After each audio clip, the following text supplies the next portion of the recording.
여러분 안녕하십니까. 굿모닝 에잇의 정성일입니다. 올 들어 내내 부진했던 자동차주가 최근에 상승세를 타고 있습니다. 그동안 발목을 잡았던 차량용 반도체 수급난이 조금씩 개선될 조짐을 보이면서입니다. 당분간 실적 불확실성은 여전히 남아있지만 장기간 주가가 부진했던 만큼 바닥을 찍고 반등할 수 있다는 기대감도 나오고 있습니다. 증권가에서는 차량용 반도체 수급 차질과 관련된 비관적 시나리오는 이미 주가에 반영이 됐고 자동차 업종은 글로벌 대비 주가 매력도가 부각되고 있다며 결국 향후 주가를 결정지을 가장 중요한 요소는 자동차 공급망 회복이 될 것으로 분석하고 있습니다. 당분간 수급 차질 여부를 확실할 수 없는 만큼 상황을 지켜보면서 투자 전략을 달리하라는 조언이 나오고 있습니다. 다음은 주요 뉴스 보시겠습니다. 애플이 올해 아이폰 생산량을 1,000만 대가량 줄일 것으로 보입니다. 통신칩을 비롯한 아날로그 반도체 수급에 문제가 생겨서입니다. 애플의 감산이 현실화되면 삼성전자와 SK하이닉스 등에도 불똥이 튈 전망입니다. 모바일 제품에 들어가는 D램 수요가 줄어들면 D램 값 하락 압력이 한층 더 커지기 때문입니다. 7만 원 선이 무너진 삼성전자에게는 엎친 데 덮친 격이 아닐 수 없습니다. 애플은 지난 9월부터 아이폰 13을 판매하기 시작했지만 제때에 제품을 배송하지 못하고 있는 것으로 알려졌습니다. 블룸버그는 글로벌 공급망의 최상단에 있는 애플조차 반도체를 확보하지 못할 만큼 반도체 공급난이 심각하다고 분석했습니다. 이 시장에서도 메모리 반도체 비관론이 거세지는 모양새입니다. PC에 이어서 스마트폰 업체들도 공급망 붕괴로 생산량을 줄이고 있어 반도체 수요가 제자리를 찾는 데는 상당한 시간이 걸릴 것이라는 게 전문가들의 분석입니다. 올 4분기 D램 가격 하락을 시작으로 내년에는 공급이 수요를 초과할 것이라는 우려도 나오고 있습니다. 자, 이래저래 삼성전자에게는 시련의 계절인 것 같습니다. 오징어 게임은 이달 11일을 기준으로 18일째 세계 넷플릭스 TV 프로그램 1위 자리를 지키고 있습니다. 사상 최초로 넷플릭스가 진출한 83개국에서 모두 1위에 오르는 대기록을 세우기도 했습니다. 오징어 게임의 흥행은 주식시장에도 영향을 미치고 있습니다. 최근 국내 주식시장이 부진한 흐름을 보이는 가운데서도 콘텐츠 관련주는 고공행진을 하고 있습니다. 드라마와 영화 제작사뿐만 아니라 웹툰 업체, 방송사까지 콘텐츠 업종 전반에서 순환매가 도는 모습입니다. 증권업계에서는 국내 콘텐츠 시장의 장기 성장성에 주목하며 관련주의 밸류에이션이 높아질 것이라는 전망이 나오고 있습니다. 전문가들은 다음 달 12일로 예정된 디즈니 플러스의 국내 출시를 또 하나의 상승 동력으로 주목하고 있습니다. OTT 업체 간 경쟁이 심해질수록 콘텐츠 가격이 오르고 제작 편수도 증가하기 때문입니다. 포스코의 3분기 영업이익이 3조 1,100억 원으로 사상 최대를 기록하며 지난해 같은 기간보다 무려 364%나 증가한 것으로 잠정 집계됐습니다. 매출은 20조 6,100억 원으로 44.53% 늘어났습니다. 포스코의 분기 영업이익이 3조 원을 넘어선 것은 창사 이래 처음인데요. 포스코는 앞서 2분기에도 2조 2천억 원의 영업이익을 올리며 최대 실적을 냈었는데 불과 1분기 만에 다시 영업이익을 9천억 원가량 늘린 셈입니다. 포스코는 그룹 핵심 사업인 철강 부문의 선전이 이 같은 깜짝 실적을 이끌었다고 밝혔습니다. 전체 매출에서 60%가량의 비중을 차지하는 철강 부문은 글로벌 수요 증가 속에 단가가 상승해서 수익성 개선으로 이어졌습니다. 또한 건설, 에너지 등을 포함하는 글로벌 인프라 부문과 케미칼에 속해 있는 신성장 부문의 영업이익 개선도 전체적인 실적 상승을 견인했습니다. 자, 여러분들 곰표 맥주 드셔보셨죠? 자, 곰표 맥주를 제조한 국내 1세대 수제 맥주 기업 세븐브로이가 내년 하반기를 목표로 기업 공개를 추진합니다. 세븐브로이는 상장 주관사로 미래에셋증권과 키움증권을 선정하고 IPO를 추진한다고 어제 밝혔습니다. 두 증권사는 세븐브로이 맥주의 기업 가치를 4천억 원에서 6천억 원 수준으로 책정했습니다. 2011년에 출범한 세븐브로이는 국내 최초의 수제 맥주 기업으로 횡성과 양평에 제조 공장을 가지고 있습니다. 올 상반기에는 영업이익 흑자 전환에 성공을 했고요. 올해 연 매출은 650억 원을 기록할 것으로 회사 측은 기대하고 있습니다. 세븐브로이는 2017년 청와대 만찬주로 선정된 수제 맥주 강서맥주 제조사로 이름을 알리기 시작했습니다. 이후에 지난해 대한제분과 협업해서 만든 곰표 밀맥주가 히트를 치며 국내 대표 수제 맥주 기업으로 성장을 했고요. CU에 따르면 지난달 기준 곰표 맥주의 누적 판매량은 2,500만 개에 달합니다. 지난해 5월 2차 판매 당시에는 카스와 테라, 하이네켄 등 국내 수입 맥주를 통틀어서 매출 1위를 기록한 바 있습니다. 자, 2차 전지주가 급락세를 보이고 있습니다. 주식시장이 전체적으로 조정을 받는 가운데서도 상대적으로 낙폭이 크게 나타났습니다. 그동안 많이 오른 만큼 차익 실현 욕구가 커진 데다 반대 매매 물량까지 더해지면서 낙폭을 키웠습니다. 전문가들은 펀더멘털에는 문제가 없다는 데 주목하며 밸류에이션에 따라 저가 매수로 대응하라는 조언을 하고 있습니다. 하지만 밸류에이션이 너무 높은 게 아니냐, 이런 지적도 있습니다. 소재주의 12개월 선행 주가 수익 비율이 많게는 60배에서 70배까지 높아졌기 때문인데요. 이 밸류에이션 부담은 단기적일 뿐 장기적 관점에서 대응해야 한다는 주문이 나오고 있습니다.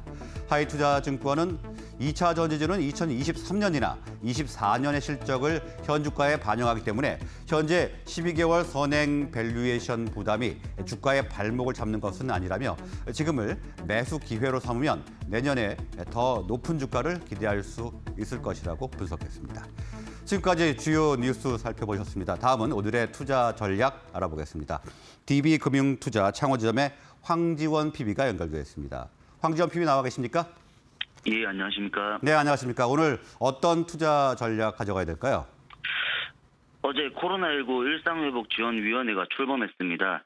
위드 코로나의 실질적 첫 발을 내딛었다 할 수 있는데요. 저는 그간 리오프닝 주 중에 주목하지 못했던 화장품 관련주에 대해 오늘 말씀드리려고 합니다. 그간 철저하게 소외되었던 원인은 대부분 중국인데요. 중국 소비 둔화 우려, 경쟁 심화, 수익성 악화 등 우려에 따른 주가 하락 반영은 어느 정도 된 걸로 판단하고 있습니다. 또한 코로나는 화장품 업종의 이커머스 침투율을 가속화시켰고 면세점 매출도 회복될 기대가 있어 보여 화장품 관련주를 주목하고 있습니다. 네, 리오프닝 주 중에서 소외됐던 이 화장품주를 분석을 해주셨는데요. 그러면 어떤 종목 주목을 하고 계십니까? 화장품 관련주라고 하면 LG생활건강, 코스맥스, 클리오, 한국콜마, 아모레퍼시픽 등이 있는데요. 그중 최선호주로는 아무래도 반응이 빠를 클리오를 꼽고 있습니다. 클리오는 대표적인 색조 화장품 관련 기업으로도 유명하고 떠오르는 샛별입니다. 3분기 매출액과 영업이익은 판매 호조의 효율화 효과까지 더해지면서 증가폭이 클 전망입니다. 해외 매출 비중은 절반 가까이 된다 보시면 되는데요. 일본, 미국, 심지어 중국에서도 신기록을 달성하고 있습니다. 일본에서는 매출액 123억 원을 예상하며 제품 추가와 채널 확장이 유기적으로 이루어져 신기록을 달성할 것으로 보고요. 미국은 아마존양 페라페라 제품 추가 효과를 감안해 매출 18억 원을 기록하며 역대 최고치를 경신할 전망입니다. 중국은 매출액 97억 원으로 매출이 배로 증가했습니다. 작년 4분기에 상해 법인이 클리오 기물 내수 사업을 본사로 이관하고 타오바오에 집중한 전략이 맞아떨어지고 있습니다. 마지막으로 살펴볼 게 국내인데 작년 4분기에 채널별 단가 통일화의 일원으로 쿠팡 영업 방식을 변경했는데 온라인의 탈쿠팡, 오프라인 전문점 철수로 영업 효율화 작업에 성공한 모습을 보이고 있습니다. 결국 정리해서 말씀드리면 클리오 최선호주 관점 포인트 첫 번째는 꾸준히 증가하는 매출액과 영업이익, 두 번째는 위드 코로나 시대가 본격적으로 시작되면 면세 품목의 매출 증대, 끝내는 마스크를 벗게 될 거라는 기대감 속에 빛을 발할 화장품, 마지막으로 비효율 채널 축소로 인한 영업 효율 과정에서 2022년 화장품 수요 회복 시 외형 및 이익 모멘텀이 강할 것으로 보여 관심 가지고 지켜보시면 될 것 같고 목표 주가는 31,000원으로 12개월 선행 EPS 지배 순이익 기준에서 글로벌 피어 평균값 대비 35% 정도 할인해가지고 25.5로 이렇게 잡았거든요. 지금 클리오가 지금 반응이 슬슬 오고 있는 것 같으니까 화장품 관련주 최선호주로 지켜보시면 될 것 같습니다. 네, 실적 개선 기대감이 커지고 있는 클리오 분석을 해주셨습니다. 오늘 말씀 고맙습니다. 예, 감사합니다. 네, 지금까지 DB금융투자 황지원 PB였습니다. 다음은 오늘의 주요 경제 일정 살펴보시겠습니다.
네, 이번에는 전일 특징주와 투자 주체별 매매 동향을 알아보는 바이앤셀 시간입니다.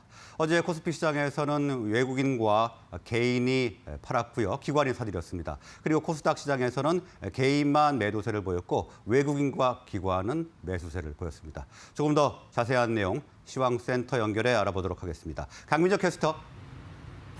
네, 강민정입니다. 어제자 수급 동향 함께 확인해 보겠습니다. 먼저 외국인입니다. 매수 목록부터 살펴보시죠. 네, 어제 1위 보시면 네이버가 이름 올렸습니다. 네이버 또 카카오 모두 외국인들 매수가 어제 들어오면서 주가 반등이 나왔고요. 2위 보시면 LG화학 3거래일 연속으로 주가가 상승했습니다. 어제는 이렇게 매수 2위에 랭크됐지만 전날과 전전날은 연속 1위에 랭크된 종목입니다. 외국인의 이 같은 3일 연속 매수에 주가도 3일 동안 10% 가까이 뛰었습니다. 현대차와 기아에도 나란히 매수세가 유입했고요. 마지막으로 후성이 5위에 들어왔습니다. 후성에 대한 외국인들의 매수 규모가 눈에 띄게 늘어난 점이 특징적이었는데요. 전날은 23만 주를 매수했었는데 어제는 120만 주까지 매수폭이 껑충 늘어나는 모습이었습니다. 외국인들이 최근 5일 동안 매수 이어가고 있고요. 점점 매수 규모도 불어나고 있는 모습이네요. 이어서 코스닥 확인해 보겠습니다. 자, 2차 전지 관련주들의 매수세가 유입했는데요. 이 특수전해질 관련주, 양극재 그리고 음극재 할 것 없이 매수가 일제히 들어왔고 모두 시세가 좋았습니다. 자, 일단 외국인 매수, 최근 코스피보다 코스닥이 조금 더 활발한 모습인데요. 1, 2위에 랭크된 첨보와 LNF 두 종목 다 200억 원 이상 매수가 들어왔습니다. 또 기관 매수 목록에서도요. 두 종목 1, 2위 순위만 바꿔서 랭크가 됐습니다. 각각 10%대, 13%대 상승이 나왔습니다. 3위 대주전자재료도 마찬가지입니다. 이 300억 원 규모의 투자를 유치했다는 소식이 들려왔는데요. 대주전자재료가 투자를 받게 된 펀드 같은 경우에는 LG화학이 자금을 투입했던 펀드인 것으로 알려졌습니다. 역시 두 자릿수 급등이 나왔네요. 11% 플러스로 종가 마감했습니다. 그 아래로는 HLB와 캠트로스가 이름 올렸습니다. 이어서 외국인이 매도한 종목도 살펴보시죠. 네, 코스피입니다. 삼성전자 1위였는데요. 3,600억 원대 매도가 나왔습니다. 시세도 추락이 끝이 없습니다. 이 전날 6만 9천 원 선, 6만 전자로 내려오면서 마감을 했는데 어제는 이 6만 9천 원도 깨고 내려오면서 6만 8,800원으로 마감을 했습니다. 2위 포스코 창사 이래 최대 실적을 어제 발표했습니다. 장이 어제 하락권에서 횡보를 하다가요. 실적 발표와 동시에 힘을 조금 받았습니다. 영업이익이 사상 처음으로 3조 원을 돌파했다는 소식 들려줬습니다. 3위 삼성전기였고요. 4위 KB금융, 금융 대장주죠. 금리 인상 수혜주로 동일 업종 내에서 외국인들의 주목을 가장 많이 받고 있습니다. 외인들은 지난 9월 중순부터 10월 7일까지 쭉 사다가요. 현재는 차익 실현에 나서고 있습니다. 마지막으로 LG전자가 5위권에 들었네요. 이어서 코스닥 살펴보도록 하겠습니다. 코스닥에서 매도 1, 2위는 펄어비스와 카카오게임즈, 게임주 관련주들이 나란히 이름 올렸습니다. 두 종목 모두에 대해서 각각 100억 원대 외국인들이 주식 팔아치운 모습이었고요. 카카오게임즈 같은 경우에는 크래프톤과 함께 11월 MSCI 지수에 편입이 될 것으로 예상이 되는데 여기에 따라 1,500억 원 규모의 패시브 자금 유입이 예상이 됩니다. 3위는 NK맥스, 4위 유바이오로직스는 식약처에 코로나19 백신 임상 3상을 신청했다는 소식 들려왔습니다. 마지막으로 TCK에 대해서도 매도 우위를 보인 외국인이었습니다. 네, 이어서 기관들의 매매 동향도 살펴보시죠. 기관 코스피 매수 상위 종목부터 확인해 보겠습니다. 삼성전자를 샀고요. 이어서는 2위에서 5위까지 현대차 그룹주 그리고 친척 계열인 만도까지 올라와 있습니다.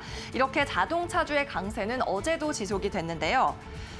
네, 현대차 그룹주에다가 만도까지 이렇게 매수 상위 목록을 꽉 채우고 있는 모습입니다. 또 어제 특징점은요, 이 4개 전 종목에 외국인과 기관의 매수가 함께 유입한 점이었네요. 그래도 매수가 가장 많았던 건 삼성전자였습니다. 2위 기아의 3배 넘게 사들이면서 1,800억 원대 매수를 기록했습니다. 이어서 코스닥 보겠습니다. 1, 2위 LNF와 첨보는 외인과 기관의 동시 매수가 유입했다고 말씀을 드렸습니다. LNF 같은 경우에는 3일째 지속 중인 외국인과 기관의 동시 매수가 이 특징이라고 할 수 있겠고요. 첨보는 8거래일 연속으로 사들이고 있는 기관 매수가 특징입니다. 자, 에코프로HN 환경 관련주가 3위, 펄어비스 게임 관련주가 4위, 그리고 CJ E&M이 5위였습니다. 한국판 넷플릭스로의 도약을 노리고 있는 티빙의 지분을 추가 취득했다는 소식을 들려준 CJ E&M인데요. K 콘텐츠가 전 세계에서 선전하고 있는 가운데 티빙 역시 오리지널 콘텐츠의 강화가 기대되는 상황입니다. 네, 이어서 기관이 매도한 종목도 함께 살펴보시죠. 1위, 코스피에서는 어제 상장한 중고차 업계 1위 회사 K카였습니다. 이 K카는 공모 당시에도 흥행에 크게 성공하지는 못했었는데요. 어제 상장 첫날에도 공모가보다 시초가 그리고 종가가 하회하면서 장을 마쳤습니다. 기관이 이렇게 많은 물량 덜어냈지만요. 외국인과 개인은 함께 매수의 우위를 뒀습니다. 2위 보겠습니다. 삼성전기 기관 매도가 나왔는데요. 외국인도 10거래일째 매도하고 있는 모습이 특징입니다. 어제는 외인과 기관의 동시 매수가 나왔습니다. MLCC의 견조한 수요로 3분기에도 호실적은 예상되고 있습니다. SK텔레콤 3위, 네이버가 4위였고요. 최근 남북 관계 긴장이 좀 풀리면서 신원이 어제 13% 급등 나왔습니다. 여기에 기관은 차익 실현에 나선 모습이었고요. 기관의 매도 물량이 전날에 60배 넘게 뛰면서 매도권 5위에 랭크가 됐습니다. 자, 코스닥으로 넘어가 보도록 하겠습니다. 아이진, mRNA 백신 관련주죠. 어제 갑자기 기관 매수가 급증하는 모습이었습니다. 이 전날에는 단 97주만을 매수했던 기관이요. 어제는 78만 주나 매도로 돌아선 겁니다. 이제 위드 코로나 시행을 앞두고 있는 데다가 먹는 코로나19 치료제 기대감으로 백신 개발주들이 이렇게 추풍 낙엽의 분위기를 보이고 있습니다. 그 아래로 에코프로가 위치했고요. 어제 아이폰 13의 생산량이 감소할 것이라는 외신 보도가 나왔습니다. 여기에 밸류체인 관련주들 일제히 하락했죠. OLED 관련주인 덕산 네오룩스도 기관 매도를 직격으로 맞았습니다. 에코마케팅과 맥스트가 그 아래로 위치했네요. 네, 지금까지 외국인과 기관의 매수 매도 상위 종목 살펴봤습니다.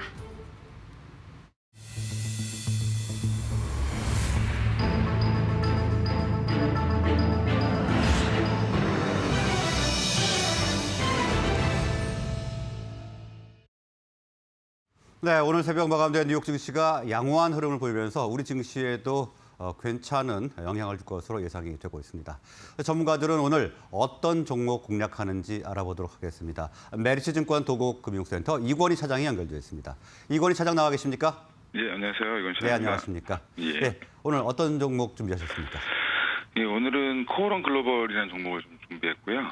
일단 뭐 대표적으로 그 건설사로 되게 유명한 회사고요. 그러니까 일단 지금 기대하고 있는 거는 사실은 중장기적인 풍력 사업 확대를 계획 중이다라고 보시면 될 것 같은데, 일단 지금 2000년부터 이 회사가 갑작스럽게 풍력 사업을 한 건 아니고 2000년부터 이제 국내 육상 풍력에 이제 지분 투자를 했고, 그다음에 이제 설치라든지 이런 EPC 사업을 확대하고 있는 중인데, 현재 이제 이슈가 되는 거는 10년 이상 노후화된 육상 풍력 발전소의 중심에 저용량 터빈을 이제 대용량으로 확대하는 이제 리파워링 시장에 진출해 있는 상황이고, 그 기존에 이제 풍력을 새로 선취하는 것도 중요하지만 기존에 있던 것들을 재활용하는 부분들도 지금 진행 중이어서 이런 부분들에서 이제 가장 주도적인 회사 역할을 하고 있는 중이고요. 또 24년에는 완도 해상풍력의 이제 400메가와트급의 해상풍력 시장에 이제 참여하는 걸로 지금 결정이 돼서 중장기적으로 이 풍력 사업과 이제 또 수소 생산을 연계하는 이제 그린 수소 생산의 그 영역을 넓히고 있는 중인데 건설사가 단순히 이제 어떻게 보면 이거를 뭐 단순히 설치하고 이런 것들이 아니라 좀 전문적인 기술이 필요하다라고 보시면 될 것 같고요. 그리고 그동안 2000년부터 한 20년 이상 해왔던 업을 좀 더 키운다라고 보시면 될 것 같습니다. 그 외에 이제 기존에 많은 우리 국내에 있는 풍력 단지들의 지분들도 보통 15에서 많으면 40%까지 갖고 있는 상황이어서 풍력 발전 배당 수익도 이제 지속적으로 꾸준히 늘어나고 있는 상황입니다. 그래서 2025년에는 배당 수익으로만 한 100억 가까이 이제 수익을 볼 걸로 예상을 하고 있고요. 지금 현재 그 실적은 이제 주로 이제 주택 부분에서 주로 나오고 있다라고 보시면 되고, 그리고 이제 BMW 자동차 유통이라든지 뭐 AS 이런 센터를 사업을 영위하면서 결국에 이제 캐시는 그쪽에서 주로 좀 벌고 있다라고 보시면 될 것 같습니다. 그래서 현금은 이제 당장의 성장이라든지 당장의 돈 흐름은 현금 흐름은 주택이라든지 상사 유통 이런 쪽에서 나온다고 보시면 되고요. 앞으로 발전할 수 있는 성장 가능성이 있는 거는 풍력 사업이랑 풍력 발전을 수소화하는 이제 소스테이션까지 이어지는 그런 미래 성장 동력을 갖고 있기 때문에 지금 좀 더 주목해 볼 상황이다라고 보고 있습니다. 지금 그리고 이제 올해는 영업이익은 한 2,330억 가까이 이제 벌 걸로 예상을 하고 있고요. 그 가격 대비해서 주가는 여전히 저평가되어 있다라고 보고 있습니다. 여전히 이제 풍력 부분은 반영이 되어 있지 않고 PR이 한 5배 수준, 5배 수준에 이제 머물러 있기 때문에 지금 주가는 관련해서 좀 더 상승할 여력은 충분히 있다라고 보고 있고 매수가는 어제 종가가 28,500원이었는데 뭐 그 부근에서 매수하시면 괜찮을 것 같고요. 목표가는 5만 원, 손절가는 22,000원으로 제시해드리겠습니다. 예, 오늘 공략주로 코론 글로벌 말씀을 해주셨습니다. 영업이익 대비 주가가 저평가되어 있다고 분석을 해주셨습니다. 목표가는 5만 원, 손절가는 22,000원 제시해 주셨습니다. 자, 이건희 차장님, 오늘 새벽에 마감된 뉴욕 증시가 좀 양호한 흐름을 보였지 않습니까? 아무래도 우리 증시도 상당히 괜찮을 것 같은데 오늘 시장 흐름 좀 예상해 주시죠. 일단은 뭐 어제 이미 이제 우리나라 시장 같은 경우는 어제 좀 분위기가 반전하는 모습을 보이긴 했는데 지난번에도 제가 단기적인 조정이 가능성이 높다라고 말씀드렸는데 어차피 대외 변수라는 것들이 대부분 알려져 있던 변수들이고 이런 것들이 뭐 속도의 문제, 뭐 그다음에 공급망이 생각보다 좀 안 좋은 문제 이런 것들이 좀 지속되면서 여전히 인플레이션에 대한 뭐 우려라든지 이런 것들이 좀 나오고 있는 상황인데 이런 것들이 이제 하나둘씩 이제 실마리를 좀 풀어가고 있다라고 보시면 될 것 같습니다. 어제 이제 바이든 정부가 특히 이제 뭐 물류난이라든지 이런 것들을 해소하기 위해서 뭐 LA 항구를 뭐 24시간 개방한다든지 이런 여러 대책들을 내놓고 있는 상황인데 결국에 이제 이러면서 미국 정치권들이 파악하는 거는 우리나라 그러니까 미국 자체의 인프라가 너무 낙후되어 있다라는 그런 인식들이 좀 확산될 가능성이 높고요. 그렇게 되면 그동안 이제 좀 계속 지지부지했던 뭐 인프라 법안의 통과라든지 이런 것들이 빨리 이루어질 가능성이 높지 않겠나 생각을 하고 있습니다. 기존에 좀 안 좋았던 여러 가지 대외 변수들이 조금씩 실마리를 풀어나가고 있는 상황이기 때문에 시장은 눈치를 보긴 하겠지만 여전히 뭐 서서히 반등하는 기조를 이어갈 걸로 보이고요. 특히 이제 국내 증시 같은 경우 그동안 좀 많이 저평가되어 있던 뭐 그동안 이제 부품 수급 논란 이런 것들 때문에 많이 빠져있던 자동차 업종이 반등을 했다라는 부분이 좀 중요하다고 생각을 하고 있고 여전히 2차 전지 소재 쪽은 뭐 조정을 좀 많이 받지 않냐라고 받을 거라고 생각했음에도 불구하고 다시 재상승하는 모습이 나와서 여전히 이쪽 관련돼서는 성장이 눈에 보이는 쪽, 그다음에 뭐 돌아서는 게 완전히 보이는 쪽에 대한 확실한 투자들이 좀 이루어지고 있다라고 보시면 될 것 같습니다. 그래서 저는 오늘도 시장은 뭐 아주 급한 상승보다는 뭐 한 0.5% 내외의 상승이 있지 않겠나 생각을 하고 있습니다. 예, 오늘 장 조심스러운 반등이 시도될 것이다 이렇게 예상을 해주셨습니다. 오늘 말씀 고맙습니다. 예, 감사합니다. 네, 지금까지 메리츠증권 이권희 차장이었습니다. 다음은 신 소장의 시그널이 이어집니다. 먼저 오늘의 주제 화면으로 만나보시겠습니다.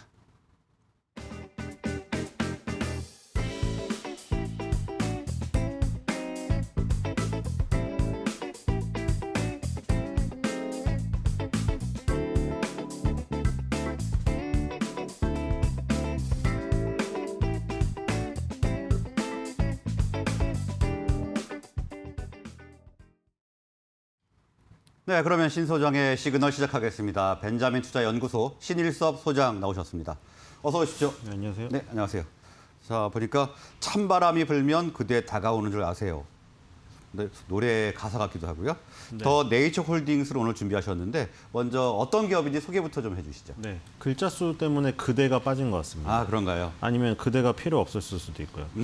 찬바람이 불면 그대 다가오는 줄 이거군요. 아세요. 이게 원래 그대 떠나는 줄 아세요잖아요. 네. 근데 떠나는 게 아니라 다가오기 때문에 준비를 했습니다. 뭐가 다가오죠? 이제 밤낮으로 좀 춥더라고요. 난방을 킬까 말까 지금 고민을 하다가 난방비 지금 10월 달에 난방비 나오기 싫어가지고 안 켰거든요, 저는. 네. 물론 뭐 중앙난방, 개별난방 다 있겠죠. 뭐 관리실에서 안 트는 데는 안 틀 거고. 근데 그 개별난방이라 저는 안 틀었는데 그 패딩 그리고 후리스 이런 거 이제 슬슬 사야죠. 뭐 발 빠르신 분들은 벌써 샀죠? 패셔니스타 분들 벌써 이미 장만하시잖아요. 여름에 모피 사시잖아요. 패셔니스타 분들. 네.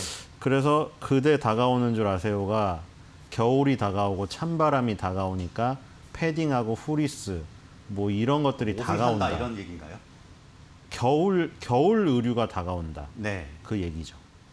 그리고 더 네이처 홀딩스가 겨울 의류가 주력이기 때문에 네. 그래서 준비를 했고요. 2004년에 카메라 등 소형 전자기기 액세서리 판매 목적으로 설립된 회사였는데 그래서 이런 거 팔다가 뭐 크게 돈이 안 됐죠. 2013년에 내셔널 지오그래픽 라이센스를 삽니다. 이게 결정적인 회사가 완전히 바뀌는 결정적인 부분이었죠. 예. 카메라 전자기기 회사에서 갑자기 내셔널 지오그래픽 전혀 다른 회사가 됐네요. 네. 그것도 내셔널 지오그래픽? 이거 가지고 뭐 하려고? 그쵸? 내셔널 지오그래픽을 사서 뭐 하려고? 동물의 왕국 찍으려고? 그랬죠. 그래서 이제 내셔널 지오그래픽을 샀는데 채널 뭐 그런 걸 키우는 게 아니라 잡지를 키우는 게 아니라 이걸로 의류 사업을 한 거죠. 네. 물론 그 전에 FNF가 그런 시도를 해서 성공한 케이스가 있었기 때문에 이런 시도들이 많이 일어났어요. 그러니까 전혀 다른 것을 하는 매체나 뭐 이런 브랜드에서 다른 거를 뽑아내는 전략들이죠. 이게 신선하게 다가왔기 때문에. 근데 신선하게 다가오기만 하면은 수익이 없는데 신선하고 수익성까지 창출해낸 경험이 있었기 때문에. 누구죠? FNF의 디스커버리가 있었기 때문에. 예. 디스커버리도 채널이었잖아요. 거기서 다양한 어떤 자연의 뭐 신비로움이라던가 이런 것들 뭐 발견하는 거잖아요. 디스커버리가. 그런 것들을 다루는 건데 거기서 의류를 해서 성공을 거뒀기 때문에 그걸 보고 자신감을 얻었을 거예요. 자, 그럼 이렇게 라이선스를 도입했다는 말은 제가 사실 잘 몰라서 좀 질문을 드린 건데 상표는 이 라이센스를 하고 의류는 본인들의 회사에서 제작을 하는 건가요? 그런 식으로 하자고 오더는 아니고 같이 협의를 했겠죠. 예. 너희가 이런 식으로 했을 때 성공할 것 같다. 그러니까 더 네이처 홀딩스가 요 아이템을 저희가 의류 사업을 하면 어떨까요? 그러면 이제 당연히 그 라이센스 주인도 자기의 그걸 훼손시키면 안 되기 때문에 아무거나 할 수 있게 안 되죠. 그러니까 제가 고추장 된장을 무시하는 게 아니고요. 고추장 된장을 좋아하는데 예를 들어 네. 아니 우리가 내셔널 지오그래픽 고추장을 만들면 어떨까요? 근데 거기서 물론 한국에서 만드시는 건데 내셔널 지오그래픽 고추장 좀 그렇지 않을까요? 뭐 이렇게 나왔겠죠. 근데 내셔널 지오그래픽 그 의류는 어떨까요? 근데 그 뭐 그런 얘기도 했겠죠. FNF가 디스커버리라는 채널을 갖다가 의류 사업으로 성공을 거뒀는데 요런 것들이 먹기는 들었는데 어떨까요? 근데 내셔널 지오그래픽 측에서도 괜찮은 아이템 같은데요. 이게 너무 완전 성공 가능성이 없는 건 아니고 괜찮을 것 같습니다. 이거 해서 이제 됐죠. 사업을 하게 되는 거죠. 예. 이렇게 서로 협의를 해서. 그래서 좀 리틀 FNF 이런 지금 네. 시장에서 분석도 있던데요. 네, 워낙에 비슷하기 때문이에요. 일단 구조가 똑같아요. 일단. 예. 왜냐하면 자 FNF는 지금 뭘로 이루어져 있죠? 매출이 디스커버리랑 MLB 이게 두 개가 거의 반반이에요. 디스커버리라는 채널에서 우리 사실 디스커버리 채널 관심 없으신 분 안 보잖아요. 그 매니아층이 보는 거잖아요. 근데 저도 무슨 그런 건 보겠더라고. EBS에서 남극의 눈물 이런 거 하면 너무 재밌는 거예요. 그 펭귄들의 그 어떤 삶과 그걸 추적하고 이런 걸 너무 재밌는 거 막 곤충 막 요즘에 그 장수 말벌 막 그거에 빠져가지고 네. 장수 말벌 막 애벌레 키우고 막 핸들링하고 이런 걸 보고 있는데 그런 어떤 발견 막 화산 폭발 막 이런 거잖아요. 근데 그 디스커버리라는 채널을 의류로 성공한 거 그거 갖고 있고 그다음에 MLB도 사온 거잖아요. 스포츠잖아요. MLB 미국의 4대 스포츠 중에 하나. 그렇죠? 물론 미국 프로 축구가 1위지만 그 다음에 NBA랑 이거죠. MLB죠. 네. 그다음에 이제 아이스하키까지 있죠. 근데 네이처홀딩스는 뭐를 갖고 왔냐면 NFL을 갖고 왔죠. 미국 4대 스포츠에서 1위 하는 거. 그러니까 지금 이 구조가 똑같잖아요. 디스커버리라는 채널하고 MLB라는 4대 스포츠의 하나를 갖고 있는 FNF. 그다음에 더 네이처홀딩스는 뭐예요? 이 지금 그 내셔널 지오그래픽, 그다음에 NFL. 지금 구조가 똑같잖아요. 네. 특이한 과학이나 뭐 역사의 그 발견에 대한 채널, 그 다음에 스포츠, 이걸 딱 구성을 했죠. 물론 리틀 FNF이기 때문에 FNF를 뛰어넘기에는 많은 노력을 해야 됩니다. 왜냐하면 그 구조는 똑같은데 FNF는 디스커버리가 MLB가 양분해서 성공을 해가지고 절반씩 매출 비중을 갖고 있는데 더 네이처홀딩스는 NFL이 지금 아직 자리를 잡지 못했기 때문에 미국 4대 스포츠임에도 불구하고 아시아나 이런 데서는 NBA나 MLB가 더 인기가 있으니 당연히 뭐 뉴욕 양키스나 클리블랜드 인디언스 모자를 쓰지 사실 NFL 팀은 잘 모르잖아요. 그렇죠. 야구 모르시는 네. 분들도 뉴욕 양키스 모자는 알아요. 클리블랜드 인디언스 인디언 모자는 알고. 근데 NFL 팀은 자체를 몰라요. 근데 그런 부분이 있어서도 그런 것도 있고 뒤늦게 시작한 것도 있어요. 그래서 어쨌든 결과론적으로 지금 내셔널 지오그래픽 매출이 90%에 육박을 합니다. 거의 87, 88이에요. 네. NFL 매출은 한 자릿수예요. 그러니까 지금 이 리틀 FNF라고 불리우는 거는 이제 구조가 매출 구조, 아니 그 브랜드 구조가 똑같기 때문이고, 근데 브랜드의 어떤 성장성이나 이런 그 매출 비중, 이건 아직도 못 미치죠. 그러니까 리틀을 벗어나서 어떻게 후속한테 리틀 더 네이처 홀딩스라고 불리우려면 아직 갈 길은 멀죠. 근데 리틀 FNF라고 불리우는 거는 닮은 꼴 구조를 갖추고 있기 때문에 일단 거기까지는 불리우고 있습니다. 네, 굉장히 유사한 구조를 지금 가지고 있는데요. 지난 6월에 테일러메이드 전략적 투자 참여를 의욕적으로 추진을 했었다고 들었습니다. 근데 아쉽게도 좀 무산이 된 걸로 들었는데 무산 이유가 뭡니까? 작아서요. 아, 너무 좀 그렇더라고요. 약육강식의 사회다. 아니 더 네이처홀딩스가 먼저 다 뉴스 나왔잖아요. 그리고 급등했잖아요. 근데 느닷없이 FNF한테 가더라고요. 뭐 그 테일러메이드 입장도 이해는 합니다. 테일러메이드가 지금 뭐 아시아에서 워낙에 골프 붐이 일었고 지금 팬데믹 상황에서 골프가 또 옛날에 뭐 귀족 상류 스포츠 이런 이미지에서 사실은 지금 많이 바뀌고 뭐 지금도 사실 뭐 KDP나 이런 거에 많이 대해 대중화됐죠. 얘기는 많긴 한데 예전보다 많이 하니까 그래서 아시아 공략하기 위해서 그러니까 그때 설명드렸죠. 전략적 투자자랑 재무적 투자자를 모집하는데 네. 그러니까 테일러메이드가 물론 돈이 많지만 진출을 하려고 할 때 우군들을 모집을 하는 거예요. 근데 거기서 재무적 투자자는 그냥 돈만 되는 그러니까 쩐주 같은 거 돈만 되는. 근데 전략적 투자자라는 거는 재무적 투자자랑은 약간 달라요. 전략을 이해해야 되고 가치를 함께 공유해야 되고 그것을 잘 수행할 수 있으면서 돈도 되는 그게 전략적 투자자예요. FI라고. 그래서 지금 이 테일러메이드 인수전에 전략적 투자자로 참여하려고 전환사채까지 발행을 했었거든요. 전환사채. 그러니까 지금은 사채로 발행을 하지만 나중에 주식으로 교환할 수 있는 권리가 붙은 네. 특이한 사채죠. 그러니까 이거를 만약에 더 네이처홀딩스가 발행한 사채를 산 사람은 그냥 이자만 받고 있을 수도 있고 나중에 주식이 많이 올랐을 때 가치가 많이 오르면 이거를 그때 받은 그 교환할 수 있는 권리의 가격으로 사서 시장에 팔아버리면 그만큼 이득이거든요. 그러니까 어쨌든 1,000억 원 규모의 전환 사채를 발행했는데 그거 다 그러고 있었는데 그래서 더 네이처홀딩스가 와 이거 세계 3대 골프 용품 업체인 테일러메이드를 잡아서 한 단계 더 레벨업을 할 수가 있는 지금 상황에 처했다. 그래서 굉장히 장밋빛 전망을 내놨는데 갑자기 느닷없이 아까 말했죠. 리틀 FNF가 너무 유사하잖아요. 근데 덩치가 더 크잖아요. FNF한테 가버리더라고요, 이게. 그래서 그걸 좀 아쉬웠는데 뭐 나중에 또 기회가 오겠죠. 그 더 네이처홀딩스도 뭐 그렇게 아쉬워하는 티는 안 내더라고요. 인터뷰에서 보시면은 모르겠어요. 포커페이스를 했는지 뭐 아쉽겠죠. 아쉬우지 않은 사람이 어디 있겠어요, 이게. 네. 근데 그렇게 표현을 안 하더라고, 많이. 아직 뭐 우리가 자꾸 부족하고 그렇기 때문에 그렇지만 뭐 이번 기회를 통해서 뭐 다른 때 또 우리한테 맞는 게 있으면 전략적 그 투자자로 적극 참여하겠다 이러했어요. 그래서 그런 인터뷰의 어떤 자세도 굉장히 마음에 들더라고요. 어쨌든 막판에 덩치 큰 FNF한테 밀렸지만 더 네이처홀딩스를 타일러메이드가 처음에 점 찍었던 그 이유, 그 근거만은 인정을 받을 수가 있다. 예. 네, 일단 뭐 표정 관리는 하고 있지만 주가는 좀 하락을 했던 것 같습니다.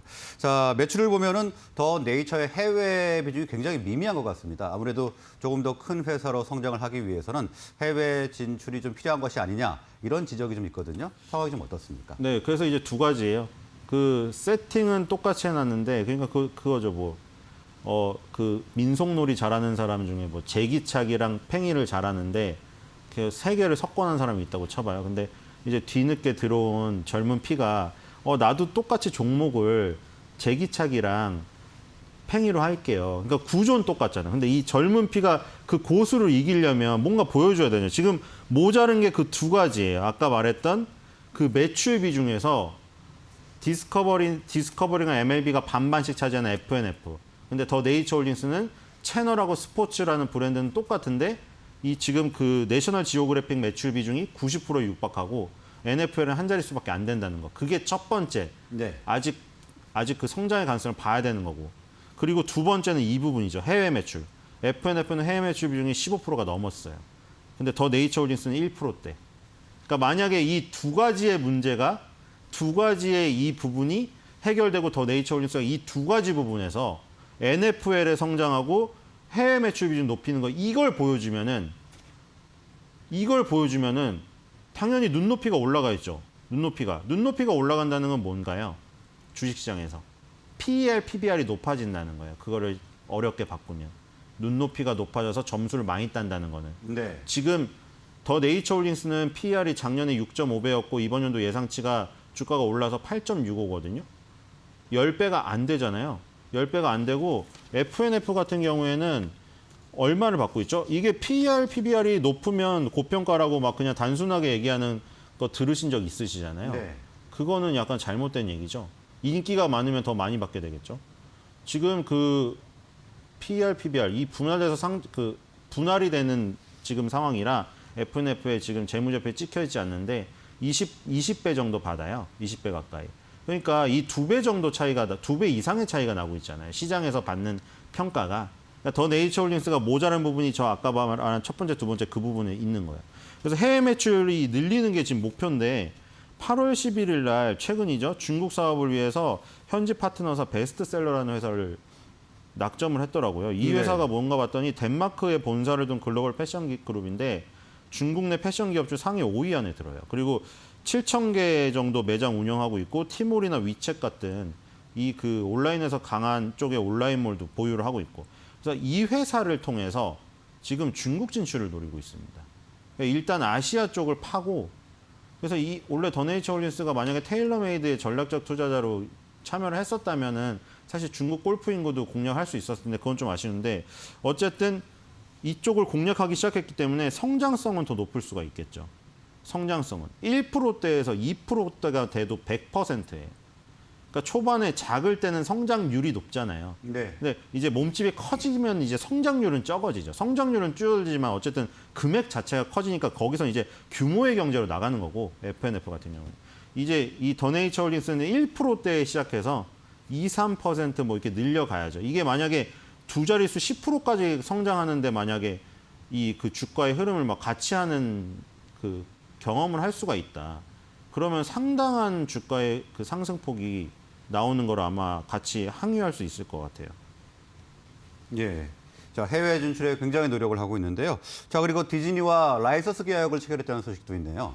네, 바로 디즈니 거에서 가져온 거죠. 이게 예. 내셔널 지오그래픽이 디즈니가 아닌 게 없어요. 이제 영화 개봉 이제 차차 하면은 이제 조금씩 하고 있잖아요. 뚫리잖아요. 극장에 개봉한 거 없었다가 막 넷플릭스에서 승료 보다가. 근데 이제 걸리면 제가 생각하기엔 거의 한 반은 디즈니 걸걸요. 우리가 영화를 보러 가면 다 디즈니 거예요, 이제. 네. 디즈니가 죄다 인수를 해버렸어요. 21세기 폭스.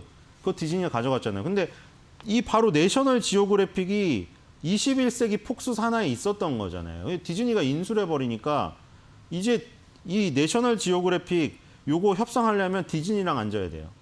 그러니까 근데 디즈니랑 손잡은 애들이 다 잘 됐잖아요. 대표적으로 누가 있나요, 지금? 위지익 스튜디오. 대박이 났잖아요, 위지익 스튜디오가. 위지익 스튜디오도 디즈니한테 인정받은 그 부분 때문에 계속 거기서 기술력을 축적한 거예요. 네. 디즈니한테 인정받아가지고 뭐 앤트맨과 와스프 같은 마블사에 거의 제공을 하기도 했었고, 스크린X 기술을. 그래서 디즈니랑 손을 잡는다는 거는 굉장히 큰 거잖아요. 디즈니의 어떤 유통망이나 전 세계에 있는 디즈니랜드, 그런데 쇼부로 들어갈 수가 있다는 거를 뜻하기 때문에. 근데 2021년부터 2026년 말까지 디즈니랑 장기 계약을 체결했어요. 너무 안정적이죠. 이게 1년짜리 단기 계약이 아니라 디즈니가 좋게 본 거예요. 더 네이처 홀딩스를. 우리 이 내셔널 지오그래픽 채널 처음에 디스커버리의 성공을 보고 따라 했는데, 잘 키웠네. 더 네이처 홀딩스 잘 키웠습니다. 우리는 이제 당신들을 믿고 6년을 맡길게요. 이렇게 돼버린 거예요. 그렇기 때문에 내셔널 지오그래픽을 이제 2026년 말까지는 안정적으로 제품 생산, 유통 권리를 확보해 놨으니까 북미랑 유럽에 있는 디즈니샵에 온라인, 오프라인에 다 입점을 했어요. 그러니까 더 네이처 홀딩스가 우리나라에선 그래도 이름을 알렸지만 세계에 나가서 더 네이처 홀딩스 겁니다. 이러면 좀 안 살 수도 있잖아요. 근데 디즈니샵에 입점을 하고 이거 내셔널 지오그래픽 브랜드입니다. 이래버리면은 그렇죠? 더 네이처 홀딩스가 약간 브랜드의 어떤 그 부분이 해결이 되는 거죠. 그리고 2022년도부터는 호주, 일본, 뉴질랜드 시장 진출을 추진하는데 디즈니는 전 세계에 진출해 있어요. 그러니까 디즈니의 유통망을 밟는다는 거 그렇고 타고 올라가면 되는 거죠, 이거는. 그리고 언더웨어랑 마스크를 새로 도입을 했어요. 지금 마스크도 워낙에 지금 뭐 패션을 드러내는 아이템으로 발전이 돼 버려서 이게 원래는 처음에 보건용 마스크로 시작을 했다가 팬데믹이 2년 이상 가버리니까 패션 아이템이 됐어요. 홈쇼핑에서도 쇼호스트 분들이 패션 부분을 너무 강조를 하시더라고요. 근데 그 부분에서 이제 디즈니의 그 샵에 들어가면 이 언더웨어 마스크 부분이 같이 잘 팔릴 수밖에 없기 때문에 디즈니의 고객층 자체가. 그래서 여성, 키즈 다 있기 때문에 이런 부분이 굉장히 더 네이처 홀딩스의 해외 진출 부분에서 큰 도움 역할을 할 수밖에 없다. 지금 다들 너도 나도 디즈니 잡으려고 하잖아요. 디즈니 플러스 들어오면 디즈니 플러스에 또 다 OTT 플랫폼에 납품하려고 하고 있고. 그러니까 월트 디즈니의 세상입니다. 그래서 월트 디즈니를 잡는 자가 성공의 그 가능성을 높일 수밖에 없어요. 근데 더 네이처 홀딩스는 내셔널 지오그래픽이라는 어떤 가장 강력한 이 브랜드를 가지고 있는데 마침 이게 디즈니 거라. 예. 네. 그 부분이 아주 좀 그쵸. 성공 가능성을 높이는 좀 키죠, 이게. 네. 실적 전망이 아주 좋게 지금 나타나고 있는데요. 그러면 이제 주가 흐름과 앞으로의 우리 투자자분들을 위한 전략이 좀 중요할 것 같습니다. 네, 주가 지금 사기가 너무 좋은 타이밍이 왔죠. 네. 4개월을 쉬었고 테일러메이드 인수 불발 이후에 이제 뭐냐면 이거잖아요. 컨택트로 간다. 제가 말씀을 드렸다시피 이 전체적인 흐름이 그런 식의 흐름을 지금 예상을 하고 좀 대응을 하셔야 될 것 같아요. 삼성전자, SK하이닉스가 반도체, 그러니까 반도체 시장에만 하면은 머리가 아픈데 그냥 그거 생각하면 되는 거예요. 우리가 언택트 시대에는 집에서 이런 기기들을 많이 사용을 했기 때문에 이런 전자기기에 반도체가 다 들어갔잖아요. 그리고 카카오, 네이버 대표적으로 우리가 언택트 시대에 강한 부분이고 플랫폼이고 집에서 그런 여러 가지 영상이나 이런 거 보니까 SNS 하고. 근데 이제 나가잖아요. 밖으로 나가고 이제 여행 갈 거예요. 여행 갈 거고 돌아다닐 거고, 그쵸? 옷 입을 거고, 화장품 많이 바르실 거고, 그쵸? 그러니까 이 의류를 이제 준비를 해야 되는 것이고, 그러니까 그거는 지금 이 큰 흐름에서 얘기 드린 거고, 더 작게 들어가면 이제 계절적 흐름이 있겠죠. 그 밑에는. 예. 아까 말씀드렸다시피 토스코니 폴리스 이거 양털 그거예요. 볼록볼록한 거. 그다음 카이마 롱패딩 이게 킬러 아이템 2개인데 이제 그 장면을 목격하시게 될 거예요. 자녀 둔 분들은 겨울철에 그 발 엄청 시려운 거 아시죠? 그 고등학생들 그 책상에서 거기서 발 엄청 시려운데 그 누워 있잖아요. 그 5분 쉴 때, 네. 10분 쉴 때 쉬는 시간에 누워 있는데 다 뭐 입고 있나요, 지금? 내셔널 지오그래픽 폴리스 그 양털 그거 다 입고 있죠? 다 입고 있어요. 그다음에 카이만 롱패딩 지금 다 주문해가지고 여성분들 막 뽐내면서 이러고 있죠. 그 겨울철 의류를 지금 카이만 롱패딩, 토스코니 폴리스 아니면 그 FNF 디스커버리 롱패딩 이런 거 다 구매해서 지금 입고 다닐 거란 말이에요. 이거. 그러니까 계절적인 수혜로도 지금 가을에 사야 되는 거고 시대적인 흐름으로도 언택트에서 컨택트로 가니까 의류를 사야 되는 거고 의류를 사야 되는 근거가 많아요. 지금. 의류주를 사야 되는 근거가 많은 데다가 4개월을 져서 지금 딱 어디 왔냐면 10개월선에 왔거든요. 10개월선. 10개월선이 지금 2021년도 들어서 형성됐어요. 더 네이처홀딩스는 지금 2020년 7월 달에 상장이 되었기 때문에 10개월선이 이제 만들어지기 시작했습니다. 네. 이제 만들어진 싱싱한 선에 딱 붙어 있어요. 처음으로 닿거든요. 그러니까 보통 이럴 때는 확률적으로 굉장히 높아요. 지지선의 확률이. 그래서 요 시점에서 되게 겨울철을 앞두고 사면 굉장히 좋은 흐름이다. 그리고 다 뭐 예를 들어 아들 딸들이 아 엄마 나 지금 학교 갔는데 너무 추운데 애들은 다 폴리스 입고 누워 있는데 엄마 나는 너무 추워 바람막이 입고 이거 어떻게 안 되겠어 그러면은 더 네이처 홀딩스 지금 사셔가지고 그거 수익 내가지고 겨울철 한겨울 되기 전에 그거 하나 사주세요 지금. 그거 제2의 교복이거든요 지금 노스페이스 이후에. 네. 그거 사주시면 될 것 같습니다. 예, 오늘은 더 네이처 홀딩스에 대해서 분석을 해봤습니다. 오늘 말씀 고맙습니다.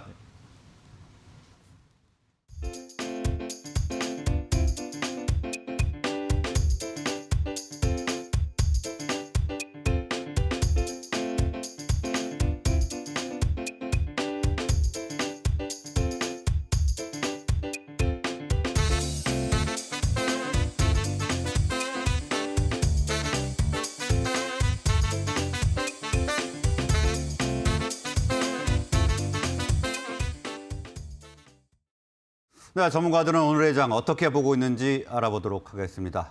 업앤다운 5인의 투자 전략입니다. 네, 오늘 대부분의 전문가들이 상승장을 예상하고 있습니다. 5명의 전문가 중에 4명이 상승장을 예상하고 있고요. 1명은 보합권장 전망하고 있습니다.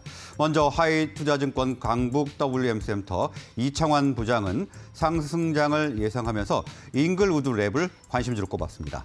다음 비전경제연구소 김태성 팀장은 역시 상승장 예상하며 LG이노텍을 주목하고 있습니다. 카카오페이증권 윤정식 부장은 상승장 예상하며 2차 전지 관련주를 관심 종목으로 꼽고 있습니다. 다음 KTB투자증권의 이성훈 과장은 보합권장 예상하면서 기아차와 현대차를 관심 가지고 있습니다. 다음 모두투자그룹의 김민재 팀장은 상승장 예상하면서 KL넷을 주목하고 있습니다. 자, 다음은 두 분 전문가와 함께 화상으로 이야기 나눠보도록 하겠습니다. 비전경제연구소 김태성 팀장, 하이투자증권 강북 WM센터 이창환 부장 연결되어 있습니다. 두 분 나와 계십니까? 네, 안녕하세요. 네, 안녕하십니까. 먼저 이창환 부장님은 직함이 바뀌셨네요. 승진 축하드립니다. 네, 고맙습니다. 네, 자 김태성 팀장님, 오늘 어떤 전략 가져가면 되겠습니까? 일단 뭐 전체적으로 우리나라 시장이 지난 8월, 9월 달 같은 경우 뭐 이제 글로벌 시장과는 조금은 다른 디커플링 현상이 되면서 사실 이제 다른 시장보다, 다른 나라 이제 지수보다 굉장히 낮은 위치에 있다라는 부분에 좀 주목을 해야 되지 않을까라는 생각이 듭니다. 어제도 이제 마찬가지로 저점의 매수세가 좀 강하게 좀 들어온 상황인데 어제 같은 경우에는 사실 이제 외국인의 수급이 조금 모자랐던 상황이었어요.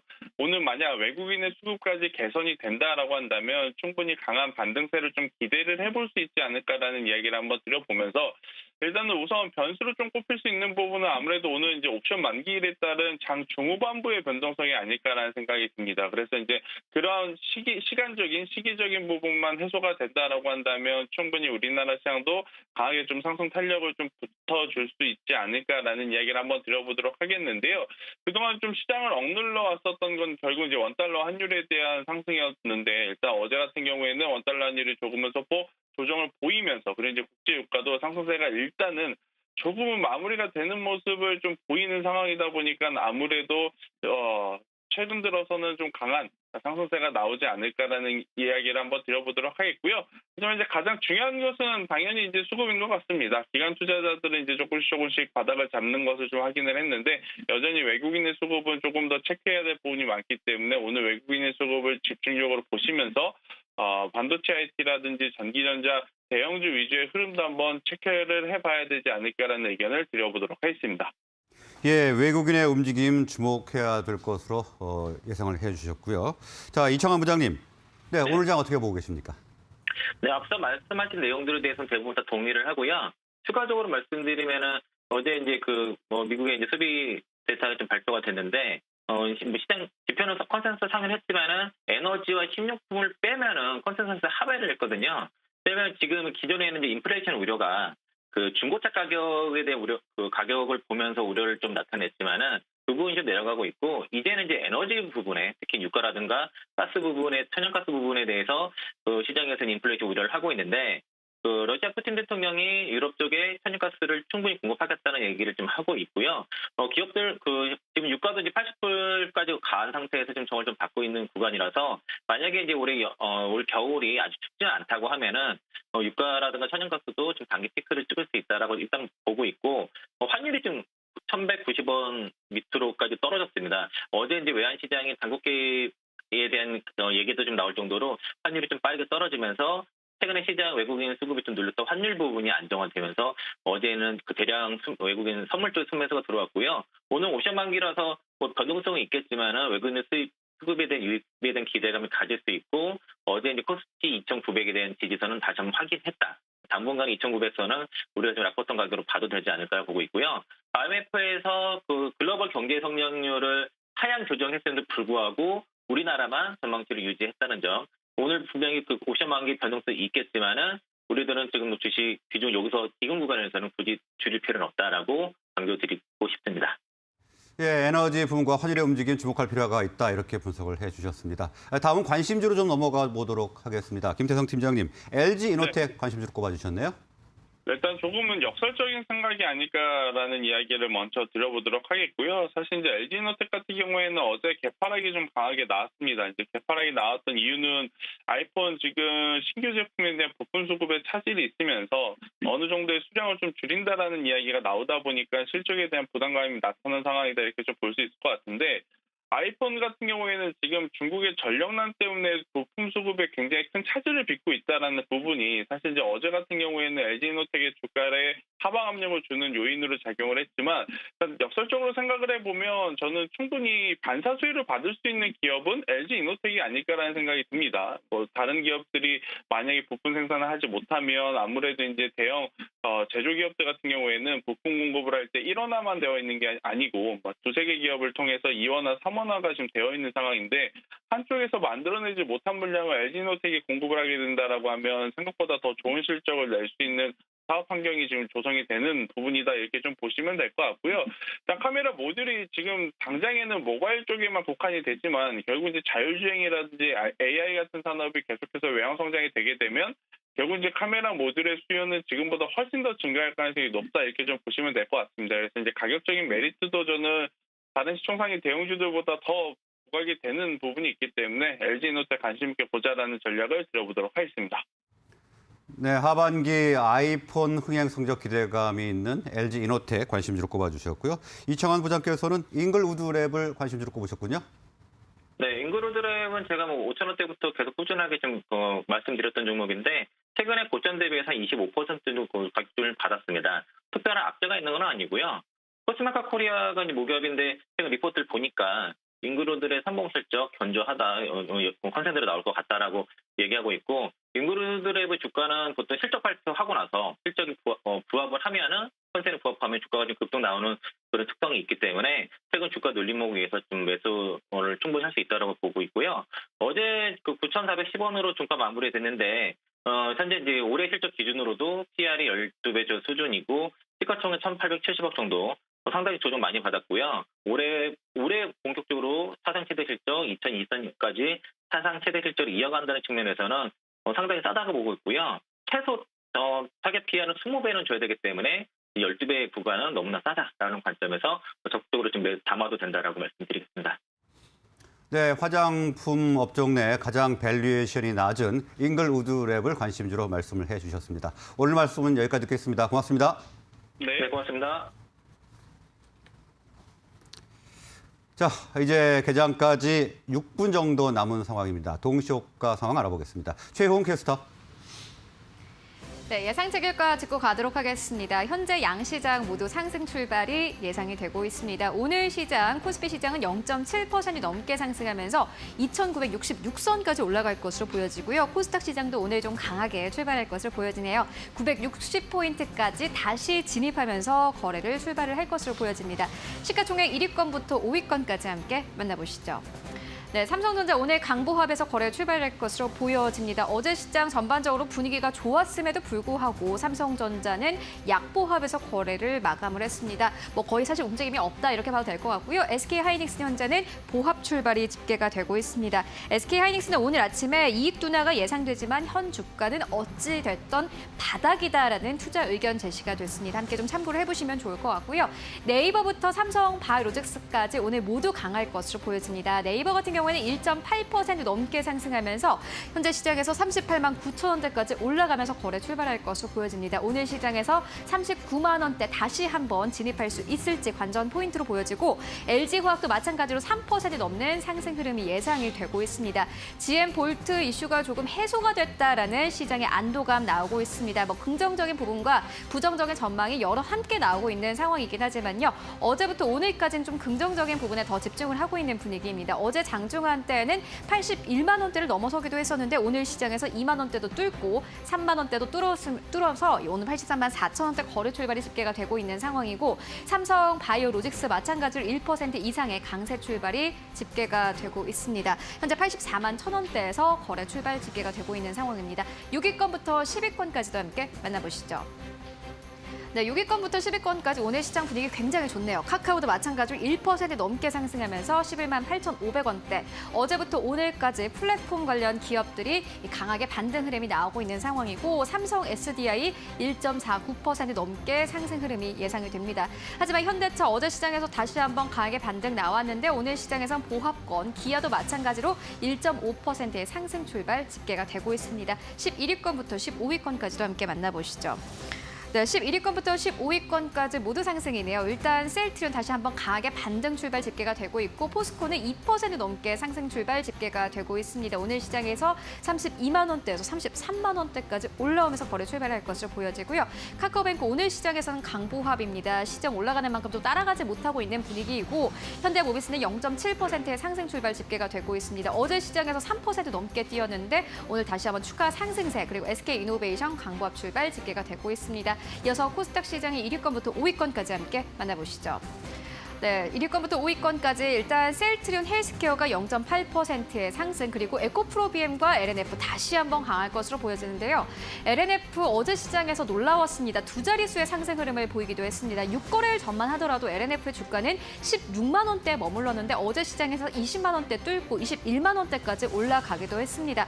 오늘 시장에서 다시 한번 1.8% 넘게 상승하면서 21만 1,700원대 거래 출발 집계가 되고 있습니다. 어제 공시가 하나 나왔는데요. 1,000억 원 규모의 전환사채 발행을 결정했다라는 소식이 들려왔습니다. 일단 운영자금과 시설자금을 위한 것이다라고 밝혔고요. 이자가 0%로 발행된 이 전환사채라고 합니다. 일단 오늘 시장에서 다시 한번 힘받을 것으로 보여지고요. 에코프로비엠도 마찬가지로 3% 넘는 오늘 급등 출발이 예상이 되고 있습니다.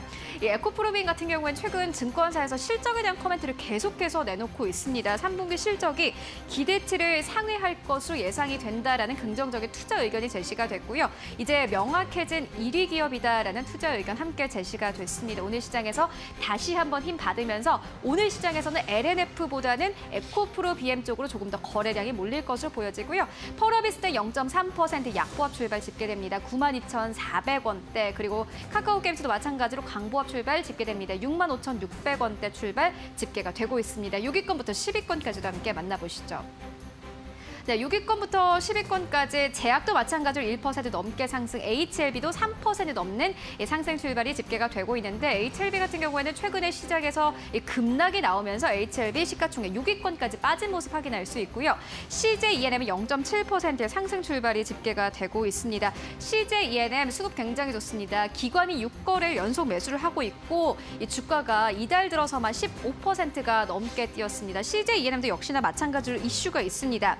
이 티빙에 795억 원을 출자한다라고 어제 장 마감 이후에 공시를 했습니다. 이 티빙의 성장세가 굉장히 무섭습니다. 3분기 들어서요, 이 가입자가 180만 명을 돌파를 했고 현재 증권사 측에서는 올해까지 가입자가 200만 명을 돌파할 것이다라는 긍정적인 투자 의견을 내놓고 있습니다. 티빙의 매출이 또 4분기에는 다시 한번 반영이 될 것이다라는 이 기대감 나오고 있는 상황입니다. 네, 지금까지 예상치 효과 짚어봤습니다.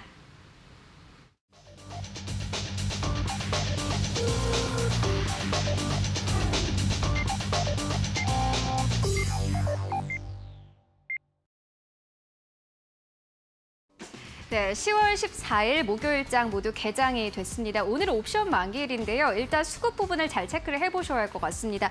원달러 환율은 6거래일 만에 다시 한번 하락이 전망이 되고 있는 상황입니다. 1,180원대에서 오늘 시장 출발할 것으로 보여지는데요. 간밤 달러 인덱스가 94선까지 하락하면서 그래도 오늘 시장에서는 수급 부분에서 조금 안정세를 찾을 것이다라는 이야기들 함께 나오고 있는 상황입니다. 오늘 코스피, 코스닥 모두 다 강합니다. 코스피는 0.7% 넘는 상승으로 거래를 출발합니다. 2,968선까지 오르면서 출발을 하고 있는 상황이고요. 코스닥 시장도 마찬가지입니다. 0.7% 넘게 상승하면서 960포인트까지 올라가면서 거래를 출발하고 있습니다. 시가총액 1위권부터 5위권을 통해서 오늘 시장 분위기 알아보도록 하겠습니다. 네, 삼성전자부터 삼성바이오로직스까지 일단 1위권부터 20위권까지는 거의 상승으로 출발을 하고 있는 상황입니다. 이 삼성전자는 0.5%의 상승으로 거래를 출발하고 있는데요. 어제 시장 전반적으로 좋았음에도 불구하고 삼성전자가 약보합권에 그치면서 시장에서 좀 실망감이 나온 상황이었는데 오늘 그래도 빨간불입니다. 69,200원대까지 올라가면서 거래를 출발하고 있는 상황이고요. SK하이닉스도 마찬가지입니다. 0.5% 넘게 상승하면서 거래 출발합니다. 앞전에 전해드렸듯이 SK하이닉스 현재 주가가 굉장히 저평가 상태다, 바닥 구간이다라는 증권사의 커멘트 함께 나오고 있는 상황이고 네이버 오늘 강합니다. 1.7% 넘게 상승하면서 거래 출발하고 있고요. LG화학 어제 시장에서 다시 한번 시가총액 4위권까지 진입되는데 오늘 시장에서 강합니다. 3% 넘게 상승하면서 83만 원대까지 진입된 모습 확인할 수 있습니다. 일단 최근 리콜 이슈로 인해서 LG 에너지 솔루션의 상장에 대해서 불확실하다라는 이야기 나왔는데 이 불확실성이 조금은 해소가 됐다라는 증권사의 커멘트 함께 나오고 있습니다. 오늘 시장에서 어느 정도 힘 받을 수 있을지 그리고 이 탄력을 계속해서 유지해 나갈 수 있을지 계속해서 끝까지 체크를 해보셔야 할 것 같고요. 삼성바이오로직스 1% 넘게 상승하면서 거래 출발합니다. 오늘 시장에서 1위권부터 5위권까지 모두 1% 가까운 상승 흐름으로 거래를 출발하고 있습니다. 6위권부터 10위권까지도 함께 만나보시죠. 카카오 마찬가지로 2.9% 넘게 상승하고 있고요. 앞서서 전해드렸듯이 플랫폼 기업들 다시 한번 강하게 반등 흐름 나오고 있는 상황입니다. 삼성 SDI도 1% 이상 상승하고 있고 셀트리온도 마찬가지로 1% 이상의 반등으로 거래를 출발합니다. 포스코도 1% 넘게 상승하고 있고요. 크래프톤도 마찬가지로 MSCI 편입이 될 것, 지수에 편입이 될 것이다라는 기대감 나오면서요. 어제 시장에서도 상승 흐름이 나왔는데 오늘 시장에서 다시 한번 1% 넘게 상승하면서 거래를 출발하고 있습니다. 네, 이어서 코스닥 시장의 상황은 어떨지 코스닥 1위권부터 5위권까지 함께 만나보도록 하겠습니다. 네, 일단 에코프로비엠과 LNF 오늘도 강합니다. LNF 어제 시장에서 두 자릿수 상승에도 불구하고 오늘 시장에서 차익 실현 매물보다는 오히려 추가 상승 쪽으로 조금 방향을 틀었습니다. 1% 넘게 상승하면서 21만 6천 원대까지 올라가면서 거래를 출발하고 있습니다. 에코프로비엠도 마찬가지로 2% 넘게 상승하면서 3분기 실적에 대한 기대감이 시장에 그대로 반영이 됩니다. 45만 원대까지 올라가면서 오늘 거래를 출발을 하고 있는 상황입니다. 에코프로비엠 같은 경우에는 이 공모가가 45,000원이었는데 이제 10배 넘습니다. 45만 원대까지 올라온 모습 확인할 수 있고요. 펄어비스는 1% 넘게 하락하고 있고 HLB가 다시 한번 5위권까지 진입된 모습 확인할 수 있습니다. 최근 좀 시장의 변동성이 커지면서 시가총액 이 변동 순위에도 변동이 있습니다. HLB 3% 넘게 상승하면서 47,300원대까지 올라왔고요. 오늘 시장에서 시가총액 5조 원대 다시 한번 회복이 됐습니다. 반면에 카카오게임즈 같은 경우에는 시가총액 5조 원 밑에서 여전히 머물고 있는 상황인데 오늘 시장에서 5위권에서 6위권까지 빠진 상황이고 0.6% 넘게 상승하면서 65,900원대 거래가 출발이 되고 있습니다. 제약도 마찬가지로 1% 넘게 가깝게 상승 흐름이 나오고 있고요. 이 10위권까지 모두 상승인 가운데 오늘 시장에서 1위권부터 15위권 가운데 펄어비스를 제외하고는 모두 상승으로 거래를 출발하고 있습니다. 수급 부분도 함께 체크를 해보고 가도록 하겠습니다. 네, 외국인과 기관이 코스피 시장에서 매도 포지션 취하고 있고 코스닥 시장도 마찬가지로 현재 외국인과 기관이 기관이 매도 포지션을 취하고 있습니다.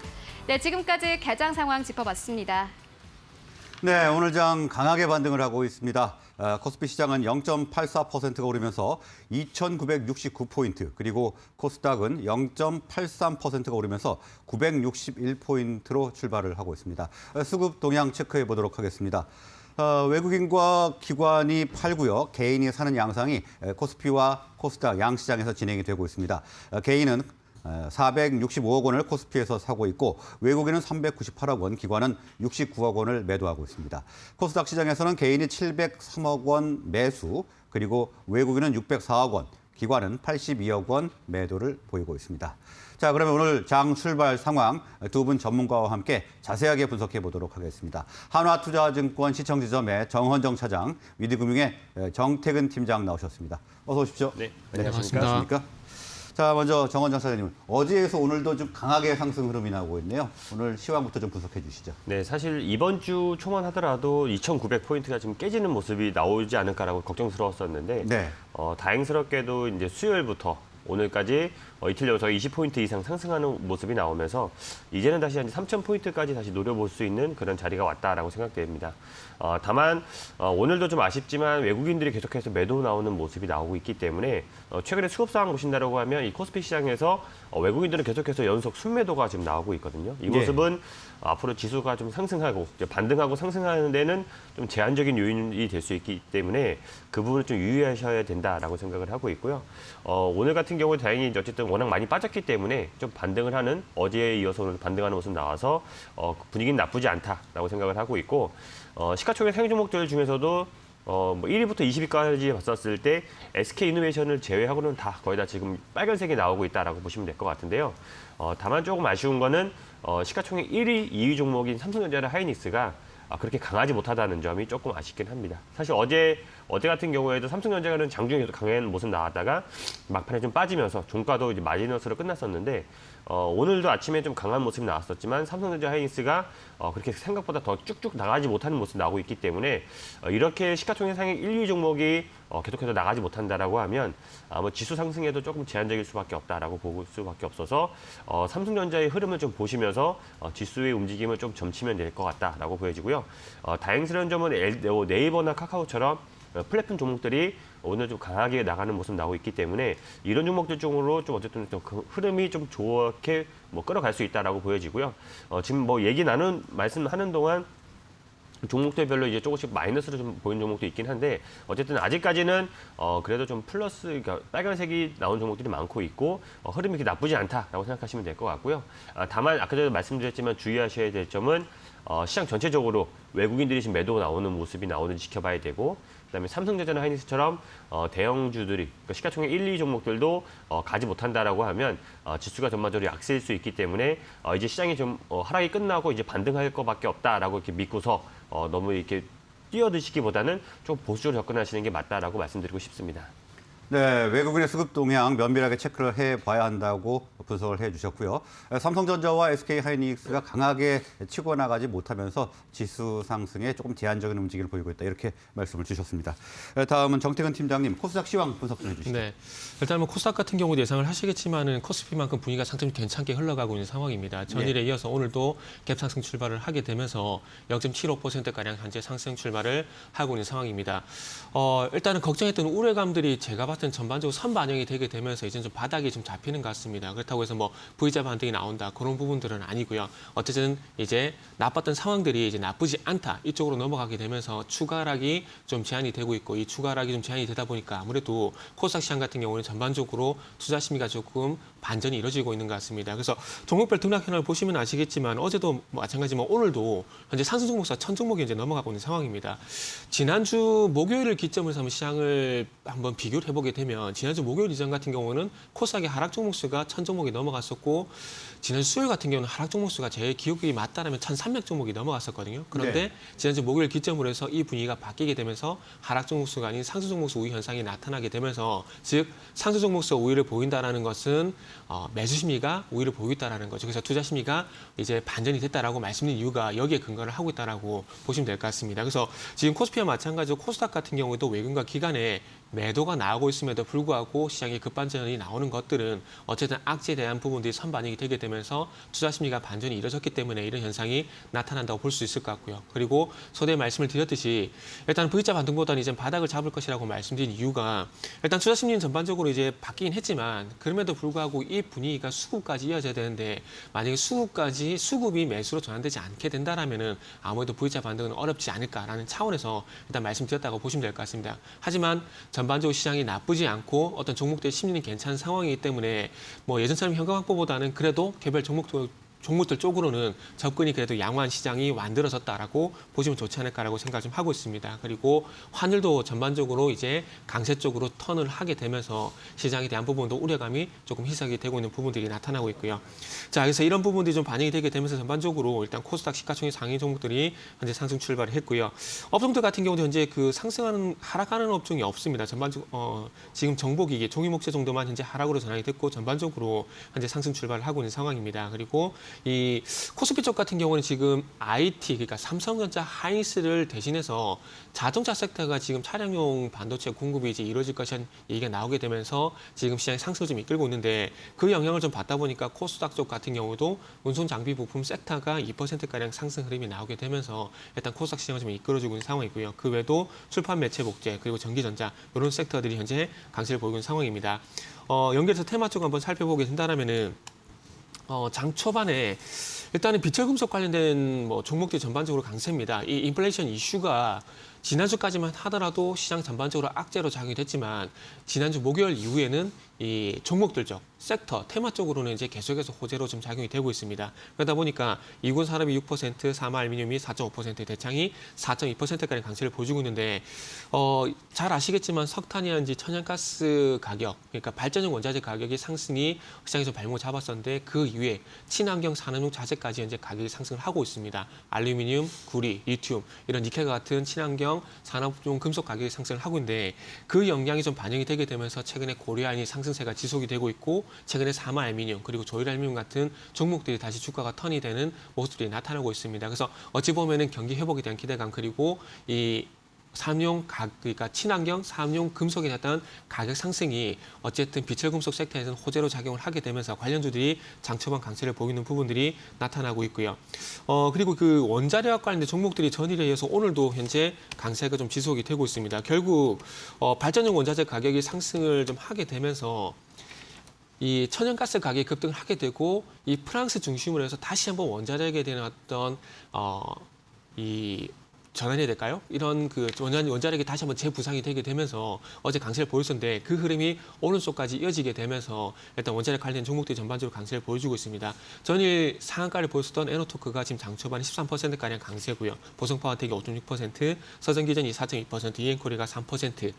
지금 프랑스 같은 경우에 지금 원자력에 다시 10억 유로 정도 예산을 편성을 해서 원자력을 다시 재가동을 하겠다, 원전을 구축하겠다는 얘기를 하고 있는 상황이고요. 그리고 미국 같은 경우에도 200만 달러를 투자를 해서 원자력을 구출하고 이 원자력에서 수소를 추출하는 그런 산업을 또 진행하겠다는 얘기가 나오게 되면서 원자력이 다시 한번 부상이 되고 있습니다. 이 발전용 원자재 가격의 상승했던 클로저는 결국에는 원자력이 되지 않을까라고 생각을 하고 있습니다. 최근에 우라늄 가격도 올라가고 있는데 어쨌든 그 발전 효율을 봤을 때 다른 발전용 원자재 대비해서 원자력이 상당히 효율이 높기 때문에 일단은 이 친환경 역설을 뒤집기 위해서는 원자력이 필요하던 공감대가 전반적으로 형성이 되고 있고요. 그리고 잘 아시다시피 우리나라 같은 경우도 탈원전 국가임에도 불구하고 IEA 의장국으로 선정이 됐습니다. 그래서 조금은 넌센스한 상황이 좀 진행이 되고 있는데 뭐 이런 부분들도 원자력의 호재가 될 수가 있고요. 그리고 지금 프랑스가 호주와 어떤 핵잠수함 사업이 틀어지게 되면서 한국 쪽으로 이제 손을 내밀고 있는 상황이기 때문에 만약에 이 핵잠수함 도입 사업에 대한 부분도 부각이 되게 된다면 이 원자력 섹터에 대한 원자력 테마, 원자력 관련주에 대한 호재로 좀 작용이 되지 않을까라고 생각을 하고 있습니다. 그래서 어쨌든 어제에서 오늘도 이 원자력 관련 종목들이 전반적으로 강세를 보이겠다는 부분의 특징이고요. 뭐 그 외에도 지금 뭐 백신 여권 관련된 종목들도 강세를 보여주고 있고 장 초반에 유승민 관련 종목들, 삼일기업공사, 대신정보통신선, 대리투자권 같은 종목들이 초반에 강세를 보이고 있습니다. 네, 투자 심리에 반전이 보인다 이렇게 분석을 해주셨고요. 전업종이 상승 출발을 하고 있습니다.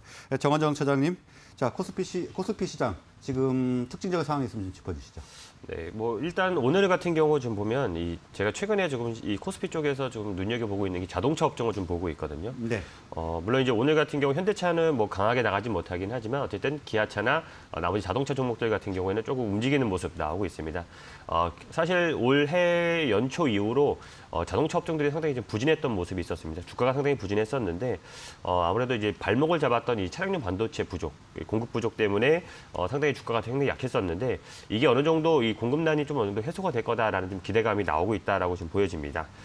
특히 이제 이 말레이시아의 이 코로나19 확진자 수가 좀 감소된다는 얘기가 나오면서 후공정 업체들이 이제 점진적인 가동률이 올라간다라는 그런 얘기가 나오고 있기 때문에 이런 측면에서 앞으로 차량용 반도체 수급 상황도 좀 많이 개선될 거다라는 기대감이 나오고 있거든요. 그렇기 때문에 특히 최근에 현대차, 기아, 이렇게 대형 완성차뿐만 아니라 이 현대모비스 등 어쨌든 이 자동차 관련된 전반적인 종목들이 최근에 좀 많이 올라가는 상승하는 모습 나오고 있습니다.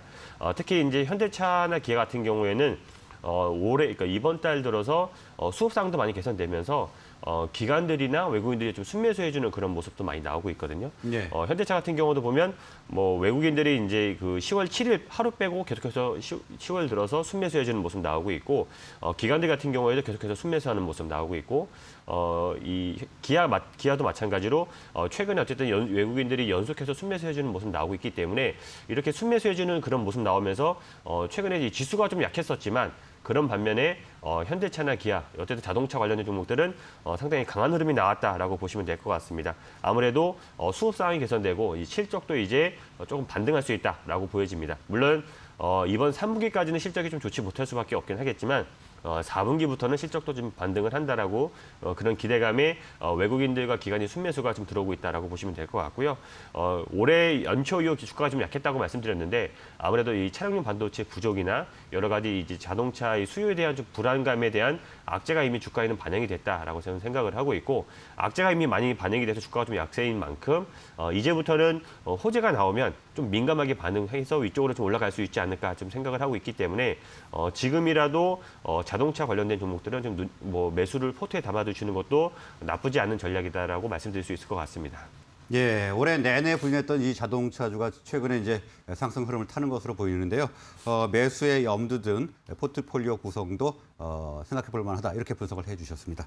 다음은 정태근 팀장님, 오늘 네. 코스닥 시장에서 더 특징적인 상황이 있으면 짚어주시죠. 네, 일단은 특징적인 부분은 그 리비안 관련주고 오늘도 여전히 좀 강세를 보이겠다는 부분들이 특징이라 볼 수 있을 것 같습니다. 예. 대원화상의 상승세가 상당히 무섭습니다. 오늘도 11%가량 이제 급등을 하고 있는 상황인데 일단은 리비안의 어떤 리비안 실무진이 한국 방문을 한다는 소식이 전해지게 되면서 계속적으로 이 관련된 종목들이 강세를 보이고 있다는 것들이 특징이고요. 그리고 조금 전에 비철금속 관련돼서 좀 말씀드렸습니다. 알루미늄, 구리 이런 부분들을 말씀드리면서 관련된 종목들이 강세라고 말씀드렸는데 일단은 철강 중소형 관련된 종목들 아무래도 원자재 가격이 상승을 하게 되면은 친환경 산업용 금속뿐만 아니라 최근에 철광석도 가격이 계속 상승을 하고 있습니다. 그러다 보니까 그와 관련돼서 중소형 철강주가 강세를 보이는 것이 아닌가라고 좀 생각이 들고 있고요. 좀 전에 그 차장님께서 자동차 관련된 종목들을 말씀해 주셨는데 저도 그 부분을 좀 동의를 하고 있는데 그래서 어찌 보면은 좀 수소 관련된 수소차 부품 관련된 종목들을 좀 보는 것도 좋지 않을까라고 생각을 하고 있습니다. 결국 예. 말레이시아들 락다운이 풀리게 되면서 차량용 반도체 공급이 이뤄지게 되고 그러면서 완차차 판매도 증가를 하게 되고 그와 관련돼서 친환경차도 판매가 또 증가할 가능성이 상당히 높다라는 거죠. 9월달 현대차, 기아의 그 완성차 판매 동향을 보게 되면 거기서 친환경차 판매 비중이 25%까지 올라갔습니다. 근데 이 비중이 앞으로 줄어들기보다는 확대될 가능성이 상당히 높기 때문에 전기차라든지 수소차에 대한 부분들이 좀 관심을 가져야 되는데 그러다 보니까 수소차 관련주를 좀 관심을 가져야 되지 않을까라고 생각을 하고 있습니다. 물론 수소차 판매 대수 많은 건 아닙니다. 그러나 전기차도 초기에도 그렇게 판매치가 많지 않았던 그런 경험치를 보게 된다면 앞으로 수소차 같은 경우도 어쨌든 판매는 증가할 가능성이 높기 때문에 앞으로 기대감에 의한 대응을 좀 해야 되지 않을까 생각을 하고 있고요. 그리고 정부에서도 꾸준히 현재 수소에 대해서 계속 밀고 있는 상황이고요. 그리고 잘 아시다시피 현대차라든지 포스 같은 기업들이 수소 기업 협의체를 만들면서 계속 수소 산업에 대해서 진출을 하고 있는 상황이기 때문에 계속 이 수소 부분은 좀 긍정적으로 봐야 될 것 같습니다. 그리고 블랙록의 레리 핑크 회장 같은 경우에도 이 친환경 산업에 얼마만큼 잘 대응하는지에 대한 잘 대응하는 기업들에 대해서는 투자를 하겠다는 얘기를 연초에 했었기 때문에 계속 친환경 기업들, 그리고 친환경 관련된 부분들은 좀 봐야 될 것 같고요. 그러다 보니까 LG나이솔루스라든지 평화산업, 효상첨단 소재 같은 종목들을 좀 봐야 될 것 같습니다. LG나이솔루스 같은 경우는 잘 아시다시피 현대차 쪽으로 수소 탱크를 이제 공급을 하고 있고요. 그리고 평화산업 같은 경우는 연료전지 스택, 가스켓 같은 부품들을 현재 현대차에 이제 공급을 하고 있는 상황입니다. 그리고 LG나이솔루스 같은 경우는 또 추가적으로 이 자동차 부분뿐만 아니라 조선 쪽, 선박 쪽도 지금 현재 사업을 확장하려고 하고 있는데 삼성중공업과 수소선박 공동개발 MOU를 최근에 이제 체결한 상황이기 때문에 앞으로 수소가 활용되는 영역은 좀 더 커지지 않을까. 그리고 이 기대감들이 이제 리비안의 중심이 된 전기차 쪽에서 수소 쪽으로 이제 또 순환매가 돌지 않을까, 그런 관점에서 한번 수소차도 관심을 가져보면 좋을 것 같다라는 말씀을 좀 드리고 싶습니다. 네, 수소 관련 이슈 다시 집중해 볼 필요가 있을 것 같다는 분석이었습니다. 자, 다음은 관심주로 넘어가겠습니다. 정원효 차장님, 어떤 공략주 준비하셨습니까? 예, 제가 오늘 가져온 종목은 이제 한세실업이라는 종목을 가지고 와봤거든요. 사실 이제 한세실업도 최근에 주가 흐름을 보면 사실 최근에 주가가 좀 그러니까 시장 전반적으로 약세였지만 한세실업 같은 종목 같은 경우는 오히려 이런 약세인 시장에서도 좀 눈에 띄게 좀 강한 흐름이 지금 나오고 있습니다. 예. 아무래도 이제 여러 가지 이유가 있기는 하겠지만 아무래도 실적에 대한 회복에 대한 기대감, 그러면서 여러 가지 이제 호재가 계속 겹치고 있기 때문에 아마 기관들 쪽에서도 이제 많이 매수가 들어오면서 주가가 좀 강했다라고 보여지는데요. 최근에 이제 10월 들어서 베트남 정부에서 락다운 좀 해제 계획이 나오면서 베트남 공장 쪽에서 이제 가동률이 올라가고 있다라는 얘기가 나오면서 아무래도 그런 가동률 상승에 따라서 어쨌든 이 공급이 충분히 될 수 있다라는 그런 기대감이 있고, 수요 측면에서 봤었을 때도 미국에서 이제 의류 판매가 좀 회복이 되고 있다라는 그런 기대감 때문에 아무래도 베트남 공장에서 잘 만들고 미국 시장에서 잘 팔릴 수 있다라는 그런 기대감 때문에 주가가 좀 강하게 움직이고 있다라고 생각을 하고 있습니다. 실적 측면에서 봤었을 때도 지난해 대비해서 올해 영업이익을 보면 한 50% 정도 영업이익 성장을 할 것이다라고 기대를 하고 있거든요. 지난해 같은 경우에는 영업이익이 대략 한 650억 정도였는데 올해는 한 980억 정도까지 어쨌든 고성장이 될 수 있다라고 생각을 하고 있고, 올해뿐만 아니라 2022년도에도 영업이익이 거의 30% 가깝게 성장할 수 있다라는 그런 기대감이 있기 때문에 실적 측면에서 상당히 성장 가능성 종목이 주가가 이렇게 비싸지 않다.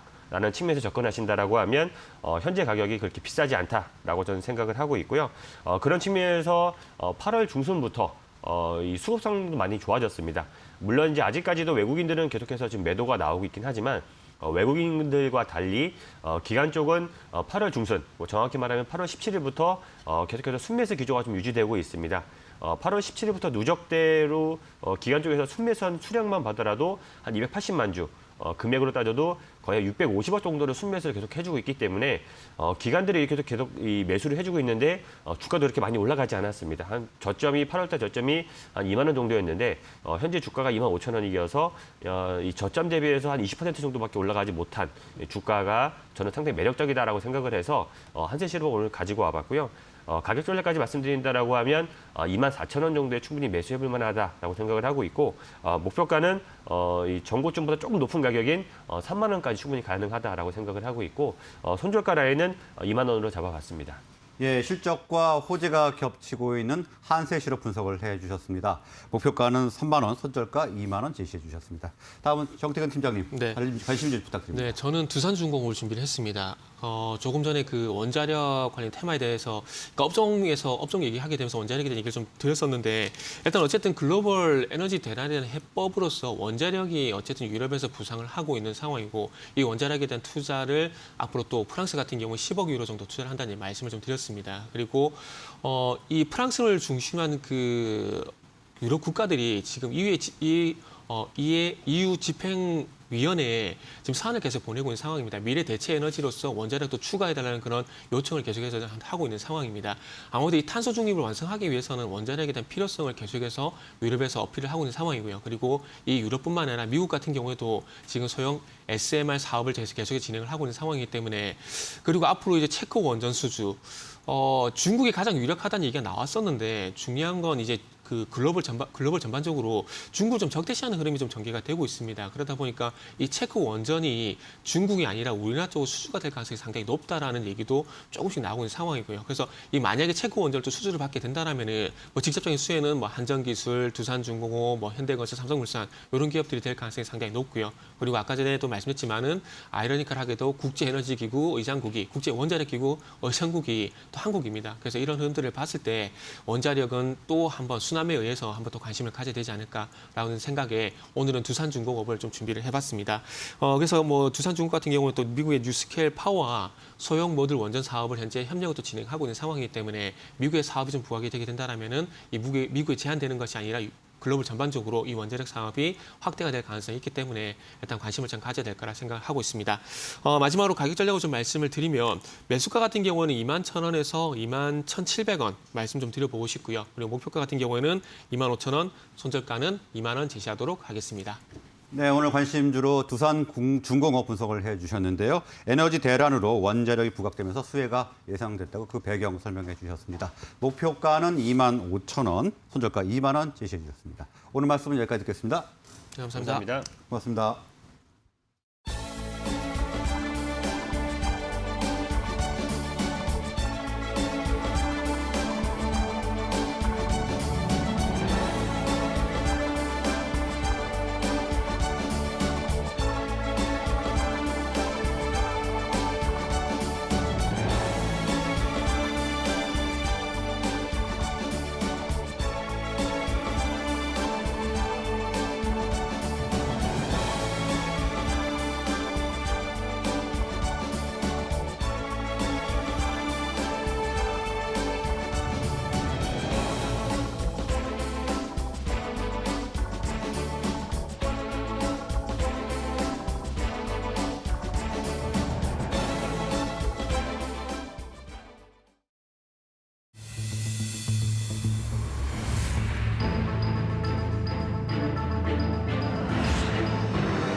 오늘의 리포트 시간입니다. 오늘도 5가지 리포트 확인해 보도록 할 텐데요. 먼저 유한타증권에서는 제이시스 메디칼에 대한 리포트를 썼습니다.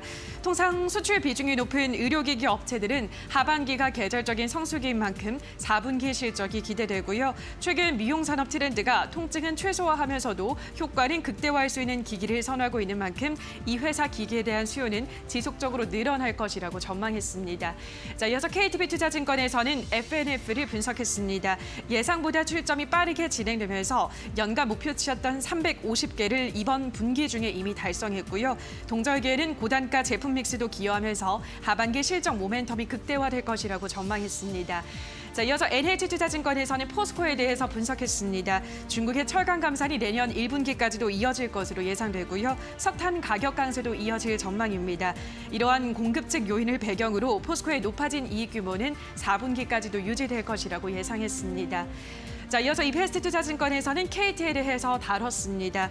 그룹 내 콘텐츠 기획과 제작, 유통뿐 아니라 투자 유치 등 컨트롤 타워로서 그룹사 간 시너지 창출이 기대되고요. 디지코 기업의 전환을 통한 사업 가치 재평가도 이루어질 전망입니다. 마지막으로 신한금융투자에서는 키다리 스튜디오에 대한 리포트를 발간했습니다. 네이버 웹툰과 카카오페이지의 글로벌화가 진행되면서 이 회사와 같은 전문 플랫폼 사업자 가치가 더 높아지게 되는데요. 이에 더해서 합병 효과와 플랫폼 확장의 실적 기여 부분이 가시화된다면 실적 전망은 우상향 될 것이라고 봤습니다. 자, 여기까지 오늘의 리포트를 살펴보셨습니다. 계속해서 알파 공략주도 만나볼 텐데요. 오늘은 모두투자그룹의 오창록 팀장 연결합니다. 팀장님 안녕하십니까? 예, 안녕하세요. 네, 오늘의 알파 공략주로는 어떤 종목 가지고 오셨나요? 네, 철강 쪽 관련주 이제 전에 실적 발표한 포스코 오늘 소개해 드리려고 합니다. 올해 3분기 이제 실적이 어제 발표됐는데요. 이제 매출이 20조 6,100억 원, 영업이익이 이제 3조 1,100억 원으로 이제 전년 동기 대비 매출은 약 45% 정도, 그 영업이익이 약 360% 정도 급증을 했습니다. 그러면서 이제 분기 기준 실적으로는 사상 최대치를 기록을 했는데요. 이번에 이제 앞으로 다가온 이제 4분기 실적 같은 경우에는 3분기 실적하고 매우 비슷할 것으로 좀 보입니다. 지금 이제 철강 관련된 종목들이 최근에 조금 시세가 좋지 않았어요. 우선 물론 시장도 좀 좋지 않았지만 그럼에도 불구하고 이제 여기서는 반등이 나올 거다라고 예상이 되는 부분이 최근 철강 스팟 가격이 계속해서 지금 정체되어 있는데도 불구하고 이제 철강 평균 판매 가격이 계속해서 상승을 하고 있습니다. 이는 이제 수요와 공급을 따져봤을 때 연말이 갈수록 이제 가장 중요한 이제 중국에서의 이제 철강 감산 강도가 점점 강해진다는 점에 좀 주목을 해야 됩니다. 왜 중국이 감산을 하냐라고 하면 이제 내년에 베이징 동계올림픽이 있죠. 그렇기 때문에 특히나 이제 중국 내부에서도 이제 에너지 소비 감축 목표에 크게 미달하는 지방 도시들을 위주로 감산 폭이 점점 더 커지고 있습니다.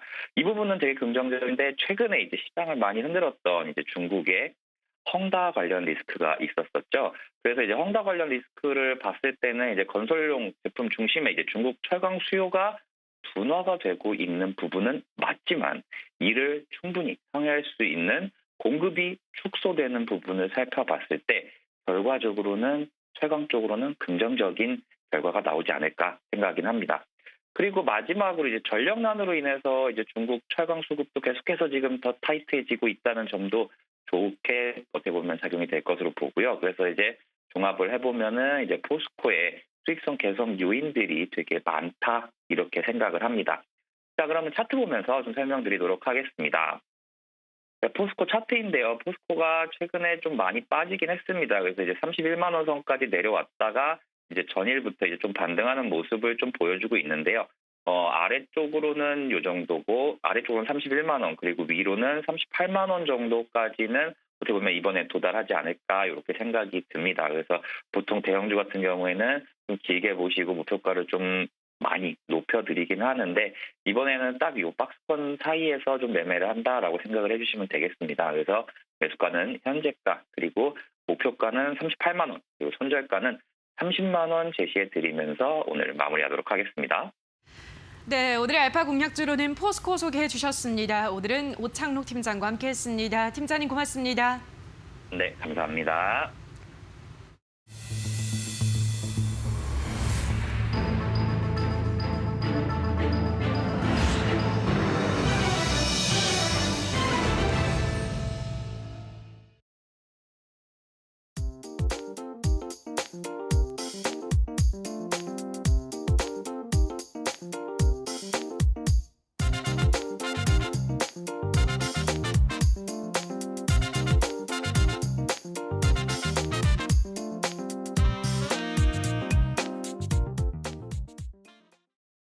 네, 이번에는 이슈 포커스 시간입니다. 오늘은 증시 주변 여건에 대해서 자세하게 분석해보는 시간 갖겠습니다. 대신증권 이경민 투자전략팀장 나오셨습니다. 어서 오십시오. 네, 안녕하십니까. 네, 안녕하십니까. 네. 자, 오늘 코스피, 코스닥 양시장 강한 반등이 나오고 있는데요. 이틀 동안 강한 반등이 나오고 있습니다만 아직은 좀 조정 장세로 좀 봐야 되겠죠? 일단은 기노 한 6개월 정도의 투자 시기를 감안해서 본다면 아직까지는 조정 국면에 있다라고 네. 말씀드릴 수 있겠지만 단기적인 측면에서는 충분히 기술적 반등이 나올 수 있는 구간으로 들어왔다라고 생각합니다. 코스피 2,900선이라고 한다면은 12개월 포워드 PR, 그러니까 향후 1년 뒤까지 예상되는 이익 대비 주가 레벨이 10배 수준이거든요. 네. 이렇게 본다면 장기 평균 수준에 와 있다라고도 볼 수 있겠고요. 그리고 10배 정도면 이제 평균 수준이죠. 네, 장기적으로 평균 수준이라고 볼 수 있겠고, 그리고 경기선으로 불리는 120일 이동평균선, 그리고 추세선으로 불리는 200일 이동평균선의 괴리율이 3년 평균 대비 마이너스 1표준 편차, 그러니까 확률적으로 굉장히 이례적인 수준까지 떨어져 있거든요. 예. 이렇게 본다면 단기적으로는 가격, 밸류에이션 매력이 높아질 수 있는 구간에 들어와 있다라고 볼 수 있겠고요.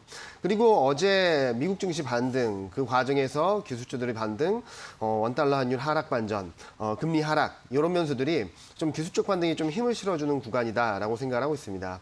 아마도 단기적으로 이번 주 다음 주 초반에 코스피가 3,000에서 3,020, 그러니까 10월 5일 날 발생했던 하락갭이 있는 구간을 넘어서게 된다면 그 다음 스텝으로 3,100선까지는 열릴 수 있다라고 말씀드리고 있습니다. 예, 지금 상승폭이 좀 커지면서 코스피 같은 경우는 1.05%가 오르면서 지금 3,000선 돌파를 시도를 하고 있는 것으로 네. 보입니다. 2,975 정도가 기록하게 돼 있네요. 자, 그리고 최근 원자재 가격이 급등하고 있지 않습니까? 네. 그리고 공급망 이제 병목 현상이라든가 이런 것 때문에 글로벌 인플레 우려가 상당히 커지고 있습니다. 이런 부분은 어떻게 판단하고 계십니까? 좀 긴 호흡에서 바라본다면은 궁극적으로는 네. 인플레이션 압력이 좀 진정될 것이다라고 생각을 할 수 있겠는데 단기적으로 보면은 공급망 병목 현상이라는 주된 이유가 있고 그로 인해서 물가 레벨이 워낙 많이 올라와 있고요. 네. 그리고 이런 흐름들이 좀 지속될 수 있다는 시그널들을 9월 CPI에서도 좀 확인할 수 있다라고 생각을 합니다. 9월 CPI 소비자 물가 상승률은 전년 대비 5.4%, 1999년 이후 가장 높은 레벨까지 올라와 있거든요. 그리고 전월보다도 더 올라온 수준이고요. 이렇게 본다면 지금 현재 시점에서 물가 상승률이 좀 진정되기는 당분간은 좀 쉽지 않다라는 말씀을 드리고 있고 공급망 병목 현상이 좀 지속되는 상황에서 중국 전력난 이슈 그리고 이제 겨울철이 되면서 난방 수요가 높아진다는 부분들이 에너지 그리고 원자재 관련된 종목들의 그런 가격들이 올라가면서 당분간은 물가 상승 압력을 좀 지속할 수 있겠다라고 생각을 하고 있습니다. 물론 어제 같은 경우는 백악관에서의 코멘트로 인해서 물가가 정점을 통과할 수 있다. 공급망 병목 현상 완화를 위해서 모든 노력하겠다라는 코멘트가 있었기 때문에 좀 기술적 반등에 힘을 실어주는 모습들을 보여주고는 있지만 궁극적인 물가 그리고 인플레이션 압력이 진정될 가능성은 아직까지 단기적으로 높지 않다라고 생각을 하고 있습니다. 예, 당분간은 인플레 우려가 있다. 네. 이렇게 생각을 해볼 수가 있겠군요. 자, 그리고 최근에는 이 환율의 움직임도 심상치가 않습니다. 네. 뭐 이틀 전에는 1,200원 선을 뚫기도 했던 것 네, 같고요. 맞습니다. 뭐 오늘은 조금 안정세를 보이는 것 같습니다. 5.6원이 내리면서 1,188원 정도가 지금 기록이 되고 있는데요. 환율이 치솟으면서 아무래도 여기에 민감한 외국인들이 지금 매도 폭탄을 던지고 있는 것 같은데 맞습니다. 어떻게 보고 있습니까? 일단은 9월 한 달 동안만 본다면 외국인이 사는 거 아니야라는 생각을 할 수도 있었던 상황인데요. 네. 그러면은 9월 달에도 원달러율이 올랐습니다. 그리고 지금도 오르고 있고요. 예. 문제는 환율이 어느 레벨에 있는가도 굉장히 중요한 변수이긴 하지만 달러 대비 더 약한 흐름을 보이는 것인지 아니면은 달러보다는 달러와 발맞춰서 워낙 약세가 전개되는지가 중요한데 네. 9월 한 달 동안 흐름들을 보면은 원달러율이 1,170원, 80원대까지 올라가긴 했지만 달러의 흐름에 발맞춰서 움직였거든요. 달러 흐름에 따라서. 네, 그러니까 달러가 1% 강세를 보이면은 원화도 1% 약세를 보이는 그런 예. 밸런스가 맞춰졌었는데 최근 흐름을 보면은 또 다시 원달러율 1,200원 선을 넘는다는 부담들 그리고 거기에 대한 뭐 상승 압력이 좀 더 커진다라는 부담들이 들어오다 보니까 외국인 매도세가 출회되고 있는 건 사실입니다. 그런데 1,200원 선을 넘어서 이를 더 크게 뛰어넘기에는 단기적으로는 조금 쉽지 않다라고 생각을 해본다면 외국인 입장에서는 1,200원 선을 넘어서는 시점에서는 오히려 좀 매도 규모를 좀 줄이지 않을까라는 생각을 하고 있고 무엇보다도 이제 외국인 지분율을 보면은 반도체라든지 코스피 시장에 대한 비중이 워낙 낮아져 있는 상황이라서 환율 변화에 따른 등락은 불가피하겠지만 단기적으로는 더 매도 규모가 더 확대되거나 시장을 떠날 가능성은 높지 않다라고 생각을 하고 있습니다. 네, 환율 움직임에 따라서 좀 민감한 부분은 어느 정도 불가피하겠지만 단기적으로는 그렇게 매도 규모가 크지 않을 것이다. 네. 이렇게 볼 수가 있겠군요. 자, 그리고 증시 불안 속에 이제 3분기 실적 시즌이 돌아왔습니다. 시장에서는 아무래도 전망치가 좀 좋은 것으로 좀 네, 예상이 되는데요. 맞습니다. 어떻습니까? 좀 눈높이가 높아져 있는 상황에서 그 부분을 좀 뛰어넘을 수 있을 정도로 실적이 괜찮을까요? 그 부분이 말씀하신 부분이 가장 고민스러운데요. 애널리스트들이 예상하는 컨센서스보다는 좋은 실적이 나올 수 있습니다. 예. 근데 문제는 뭐냐면은 최근 실적 전망치가 컨센서스보다 높을 수 있거든요. 무슨 말씀을 드리냐면 말씀하셨던 높아진 눈높이가 어느 정도 수준인가는 컨센서스를 통해서 확실하게 보여지지 않는다는 거죠. 네.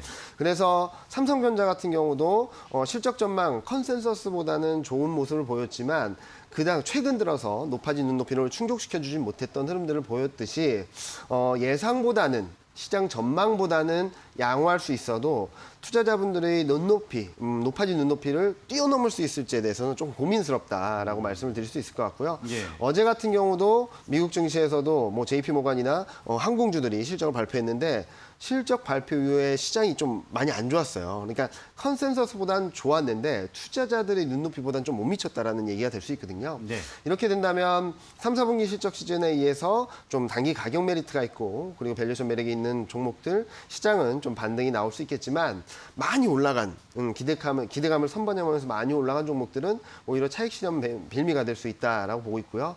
3, 4분기 실적 시즌은 그렇다 치더라도 문제가 되는 것은 2022년 실적입니다. 예. 내년 실적에 대한 걱정들이 많이 커지고 있습니다. 특히 반도체와 소프트웨어 쪽으로 좀 실적 불확실성이 커지고 있는 상황이라서 3, 4분기 실적이 좀 양호하다 하더라도 이 상황에서 시장이 급격히 갑자기 3,300, 3,400으로 가는 흐름보다는 내년 실적에 대한 불확실성을 안고 있기 때문에 기술적 반등에 1차적으로 대응을 하시는 게 맞다라고 생각하고 있고요. 향후 추세 변화는 말씀드렸던 공급망 병목 현상, 인플레이션 우려 완화, 2022년의 실적에 대한 흐름들, 향배들을 좀 확인하고 대응하셔도 늦지 않을 것으로 생각을 하고 있습니다. 네, 기업들의 고민이 좀 커질 것 같습니다. 네. 지금 실적을 잘 내도 다음 분기 또 아니면 내년 네. 여기에도 또 신경을 써야 되니까요. 맞습니다.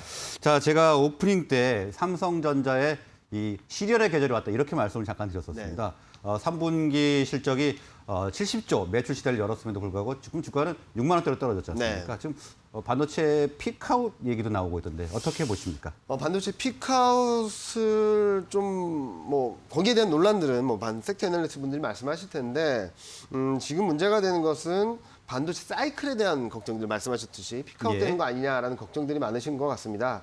그런데 지금 현재까지 전반적으로 본다면 큰 사이클에서 우상향은 가능한데 지금 유지되는데 올해 4분기부터 둔화 국면으로 들어가서 내년 상반기까지는 다운 사이클이다. 하반기에는 턴어라운드가 가능하겠지만 그 부분은 좀 지켜보자라는 얘기들을 많이 하면서 상반기 둔화. 그러니까 올해 4분기부터 사이클이 좀 단기 사이클이 꺾이면서 내년 상반기까지는 좀 안 좋을 수 있다는 그림들이 실적으로 반영되고 있습니다. 2022년 실적이 굉장히 빠르게 하향 조정되고 있거든요.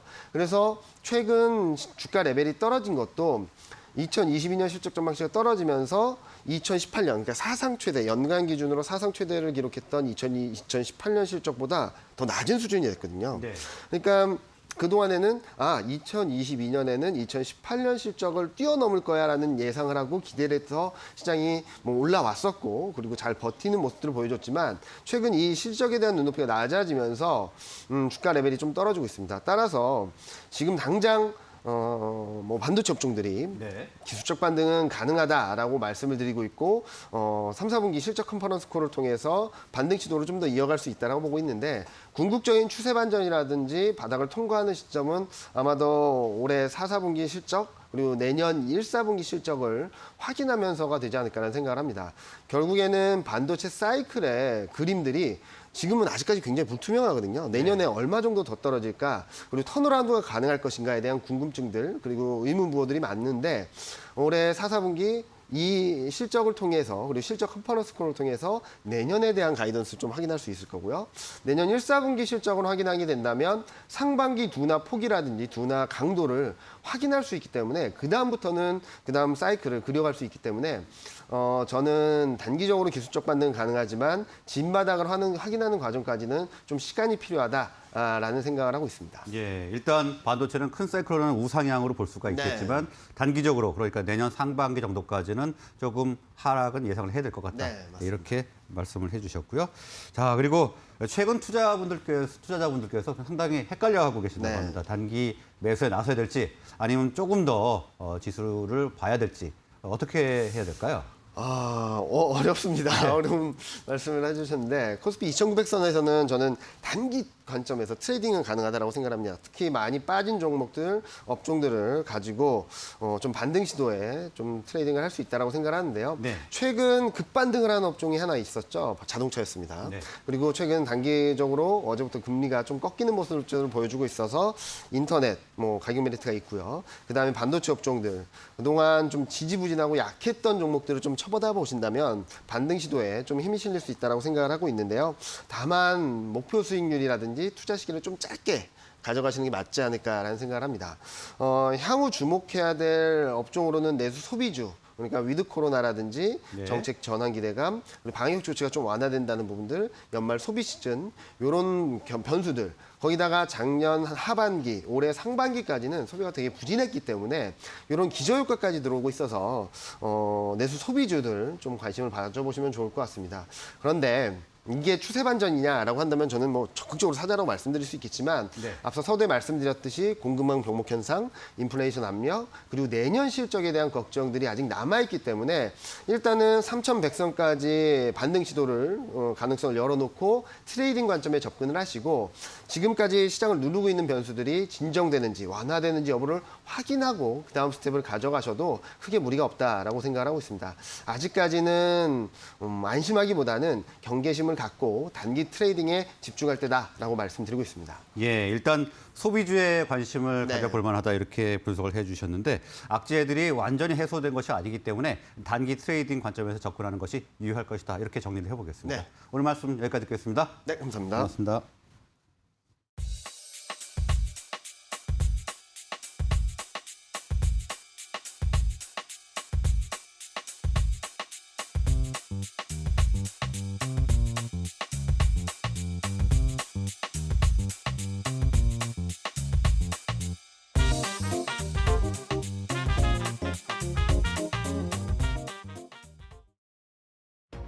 네, 간밤 FOMC 의사록이 공개됐는데 11월부터 점진적으로 테이퍼링을 시작할 수 있다는 그런 내용이 담겼습니다. 또 미국의 9월 CPI도 상승하면서 인플레 압력도 지금 높아지고 있는 상황인데요. 하지만 우리 시장 같은 경우에는 많이 빠졌던 만큼 그간의 하락을 만회하려는 움직임이 오늘 포착되고 있습니다. 악재가 미리 반영됐다라는 분석들이 지금 많이 나오고 있는데요. 우리 양시장 지금 고점 터치 진행되고 있습니다. 코스피는 1.2% 오르면서 2,980선, 코스닥도 지금 2% 넘게 오르면서 970선을 돌파한 움직임 포착되고 있습니다. 수급도 확인해 보시죠. 네, 보시면 개인이 다시 한번 시장에 러브콜을 보내고 있습니다만 장 초반 대비했을 때 물량이 많이 줄어든 모습 포착되고 있습니다. 329억 원 정도 사고 있고요. 외국인은 오늘도 시장에서 자리를 비우고 있습니다. 현재 8거래일째 자리를 비우고 있는데 매도 물량이 늘어나거나 줄어들지는 않는 상황이고요. 지금 기관 같은 경우에는 장 초반에는 관망을 하다가 매수로 방향을 잡으면서 시장에 매기를 더하고 있습니다. 코스닥도 확인해 보겠습니다. 네, 어제 장을 이끌었던 외국인과 기관은 오늘은 차익 실현에 나서고 있습니다. 그 빈자리를 개인 쪽에서 채워주고 있는 모습인데요. 다만 기관 같은 경우에는 지금 63억 원 정도의 매도세를 보여주면서 전반적으로 물량이 감소하고 있다는 점 체크하시면 되겠습니다. 그럼 오늘 장 특징주 함께 확인해 보시죠. 네, 첫 번째 비철금속 관련주들 확인해 보겠습니다. 전 세계적인 에너지 대란 여파로 원자재 가격은 고공행진하고 있습니다. 이 달러 약세, 전력 수급 우려, 이 재고 감소 등에 힘입어서 전체적으로 가격 강세를 보여주고 있습니다. 알루미늄의 가격은 13년 만에 지금 최고치를 기록하고 있고요. 아연 같은 경우에는 아연 생산업체인 니르스타에서 유럽 내 아연 재련소 3곳에서 최대 50%까지 감산을 진행한다고 밝혔습니다. 이런 점들이 가격 상승의 요인이 되고 있다 보시면 될 것 같은데요. 네, 오늘 알루미늄 관련주도 시세 전반적으로 좋습니다. 사마 알루미늄 5거래일째, 조일 알루미늄 3거래일째 상승불 켜고 있고요. 이 고려 아연 같은 경우에는 오늘 장에서 다시 한번 신고가를 경신했습니다. 세계 1위 아연 재련 업체라고 보시면 되겠고요. 현재는 4%의 오름세를 보여주고 있고 구리 관련주까지 시세가 확산되고 있다는 점 체크하시면 되겠습니다. 지금까지 시장 상황 전해드렸고요. 캐스터 박힘이었습니다.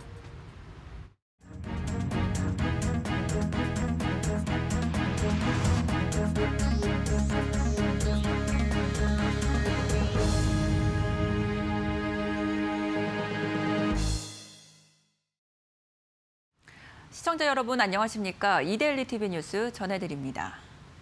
첫 소식입니다.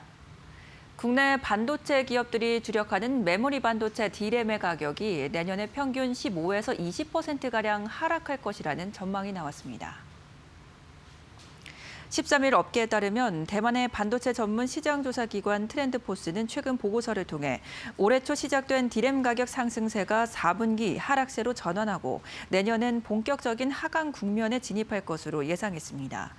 D램 고객사들의 재고 증가 영향으로 공급이 수요를 추월하면서 평균 가격이 전반적으로 떨어질 것이라고 트렌드포스는 설명했습니다. D램 시장을 주도하는 삼성전자와 SK하이닉스, 미국의 마이크론 등 3개 기업의 비트 단위 D램 공급은 내년 17.9% 증가하는 반면 수요는 16.3%만 늘 것이라는 분석입니다. 다만 가격 하락에도 불구하고 출하량도 비슷한 수준으로 늘면서 전체 D램 시장 매출은 올해와 비슷한 수준을 유지할 것으로 예상됐습니다.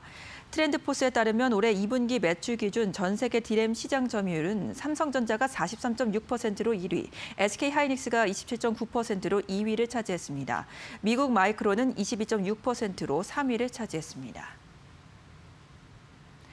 원달러 환율과 국제유가 상승 등의 영향으로 지난달 수출입 물가지수가 한 달 전보다 모두 올랐습니다. 한국은행이 오늘 발표한 9월 수출입 물가지수를 보면 지난달 수출 물가는 전달보다 1% 올라 10개월 연속 상승했습니다. 수출 물가를 지수로 환산하면 114.18로 2013년 7월 이후 최고치를 기록했습니다.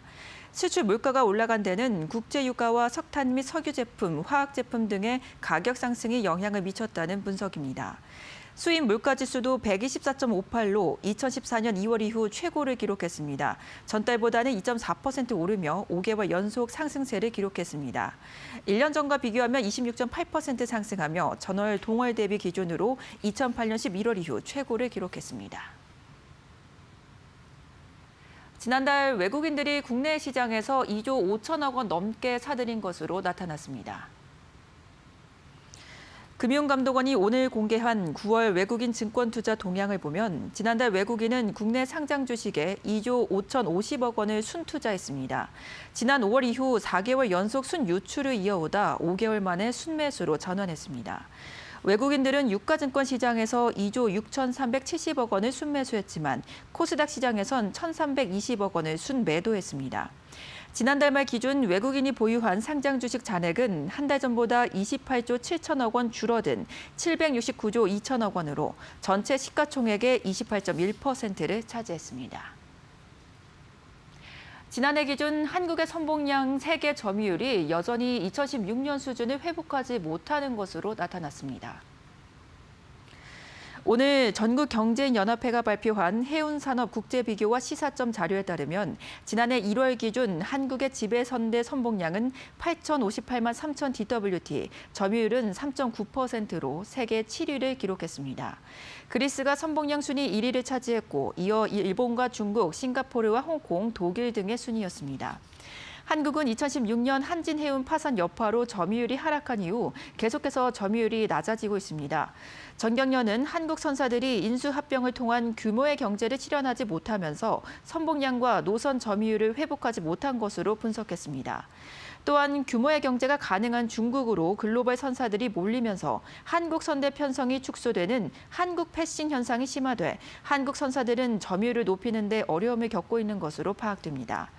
전경련은 지금과 같은 규모의 경제 경쟁에서 한국 해운 산업이 생존하기 위해선 국내 선사의 선봉량과 점유율 확대가 필수적이라고 강조했습니다. 지금까지 이데일리 TV 뉴스였습니다. 이어서 간추린 소식 전해드립니다.